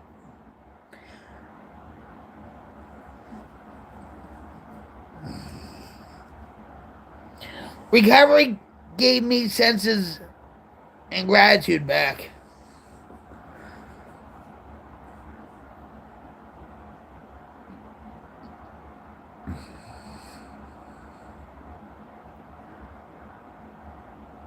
Most people in the world now aren't grateful for anything. They don't have God in their life. You know? More after the Charlie Kirk's assassination, yeah, people were like, actually, one of the EMTs that drove me to the hospital the other night, a couple weeks ago, all right.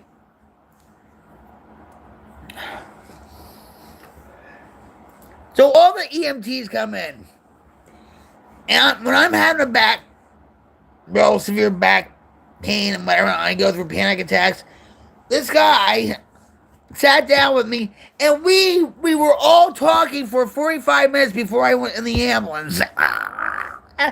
Jim was somewhere, because he was really angry at me for. It was like 4 o'clock, 5 o'clock in the morning, okay, and stuff, and so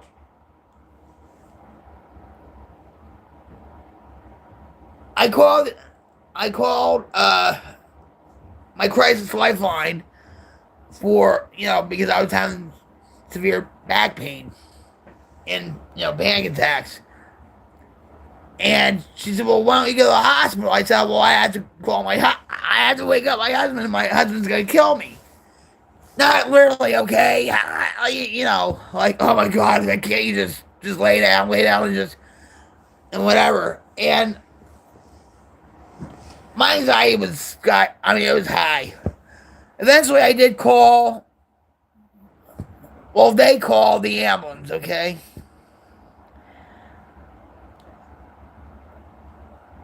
And so all these EMTs showed up.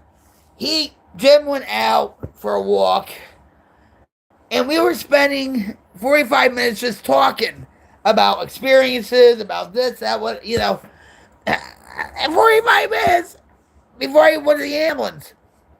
And this guy, he was petting my, Pawnee, oh, she's such a beautiful cat, whatever, right? And he says, okay, time to go, right? And he told me he converted to being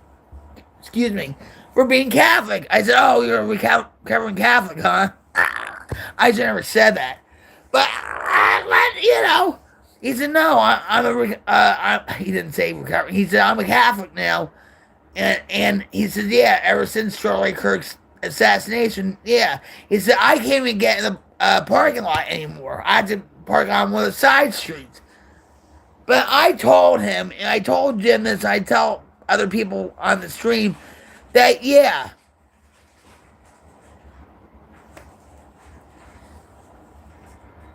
people's spirituality has changed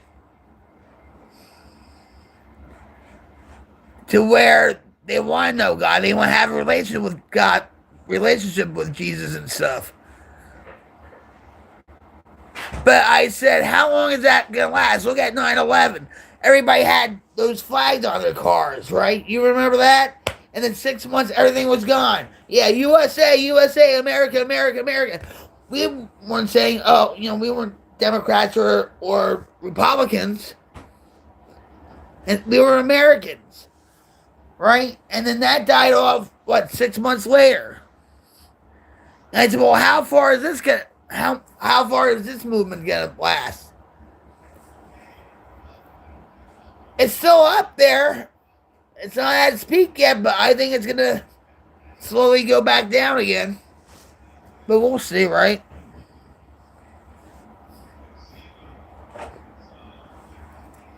But, anyway. Love that new Frontier reading. Emotional sobriety, so good. And we talked about that too, Dean. You and I, a long time ago, like months ago, when we first met, we were talking about emotional sobriety.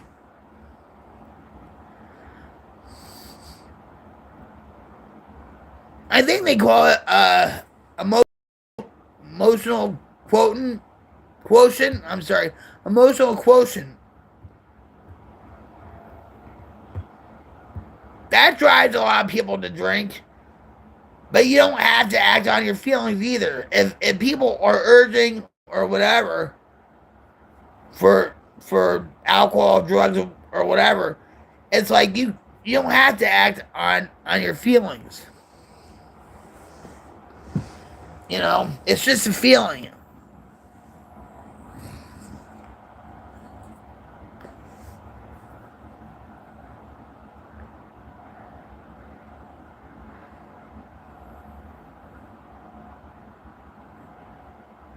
But anyway, I've been on here for 4 hours. I know I've been on longer, but I have to get up. I have to stretch. My phone's dying off. It's at 5%. My phone's getting sick of hearing, me talk and stuff, I guess. But, Dean, I love you, brother. I hope you have a blessed and fruitful Happy New Year in 2026. And that goes for all of you out there, too.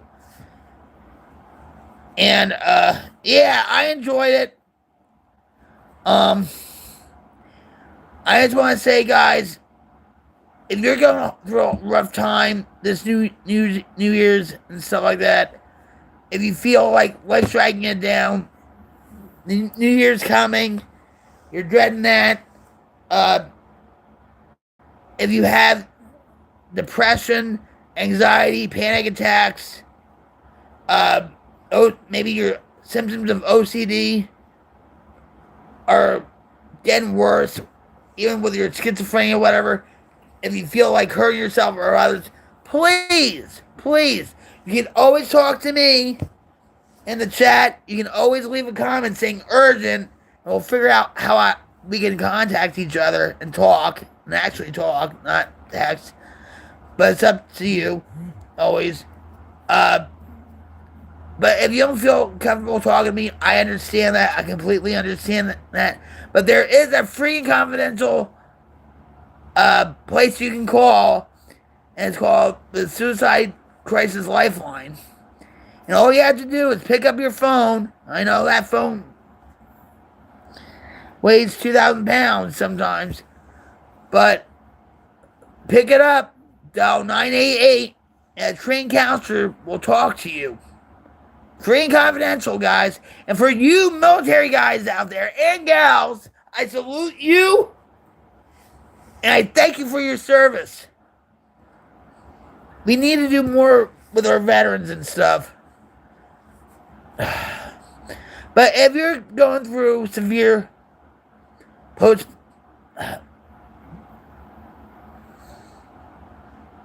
was going to say postpartum.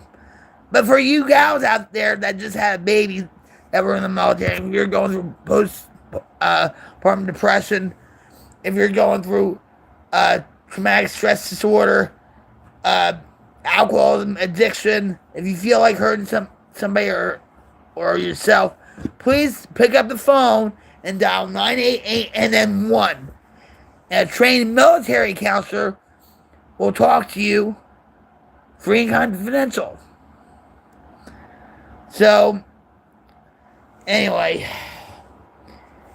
if you like my content, guys, please like, share, and subscribe to my content. And listen to the Queen's Light Brigade. Let's create a wildfire change to diminish the darkness in the world. I know we're not going to get all the darkness in the world, but we're going to fight it out and we'll get rid of it. Yes, we are. Strength in numbers, guys. Strength in numbers. So with that, guys, Happy New Year. Bye-bye 25. Thanks for showing up, Dean. I love you, brother. Cyber hugs before I go.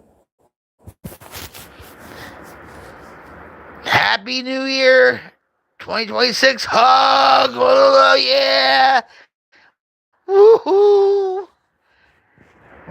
Let's have a lot of good blessings, a good year, a fruitful year, a positive year,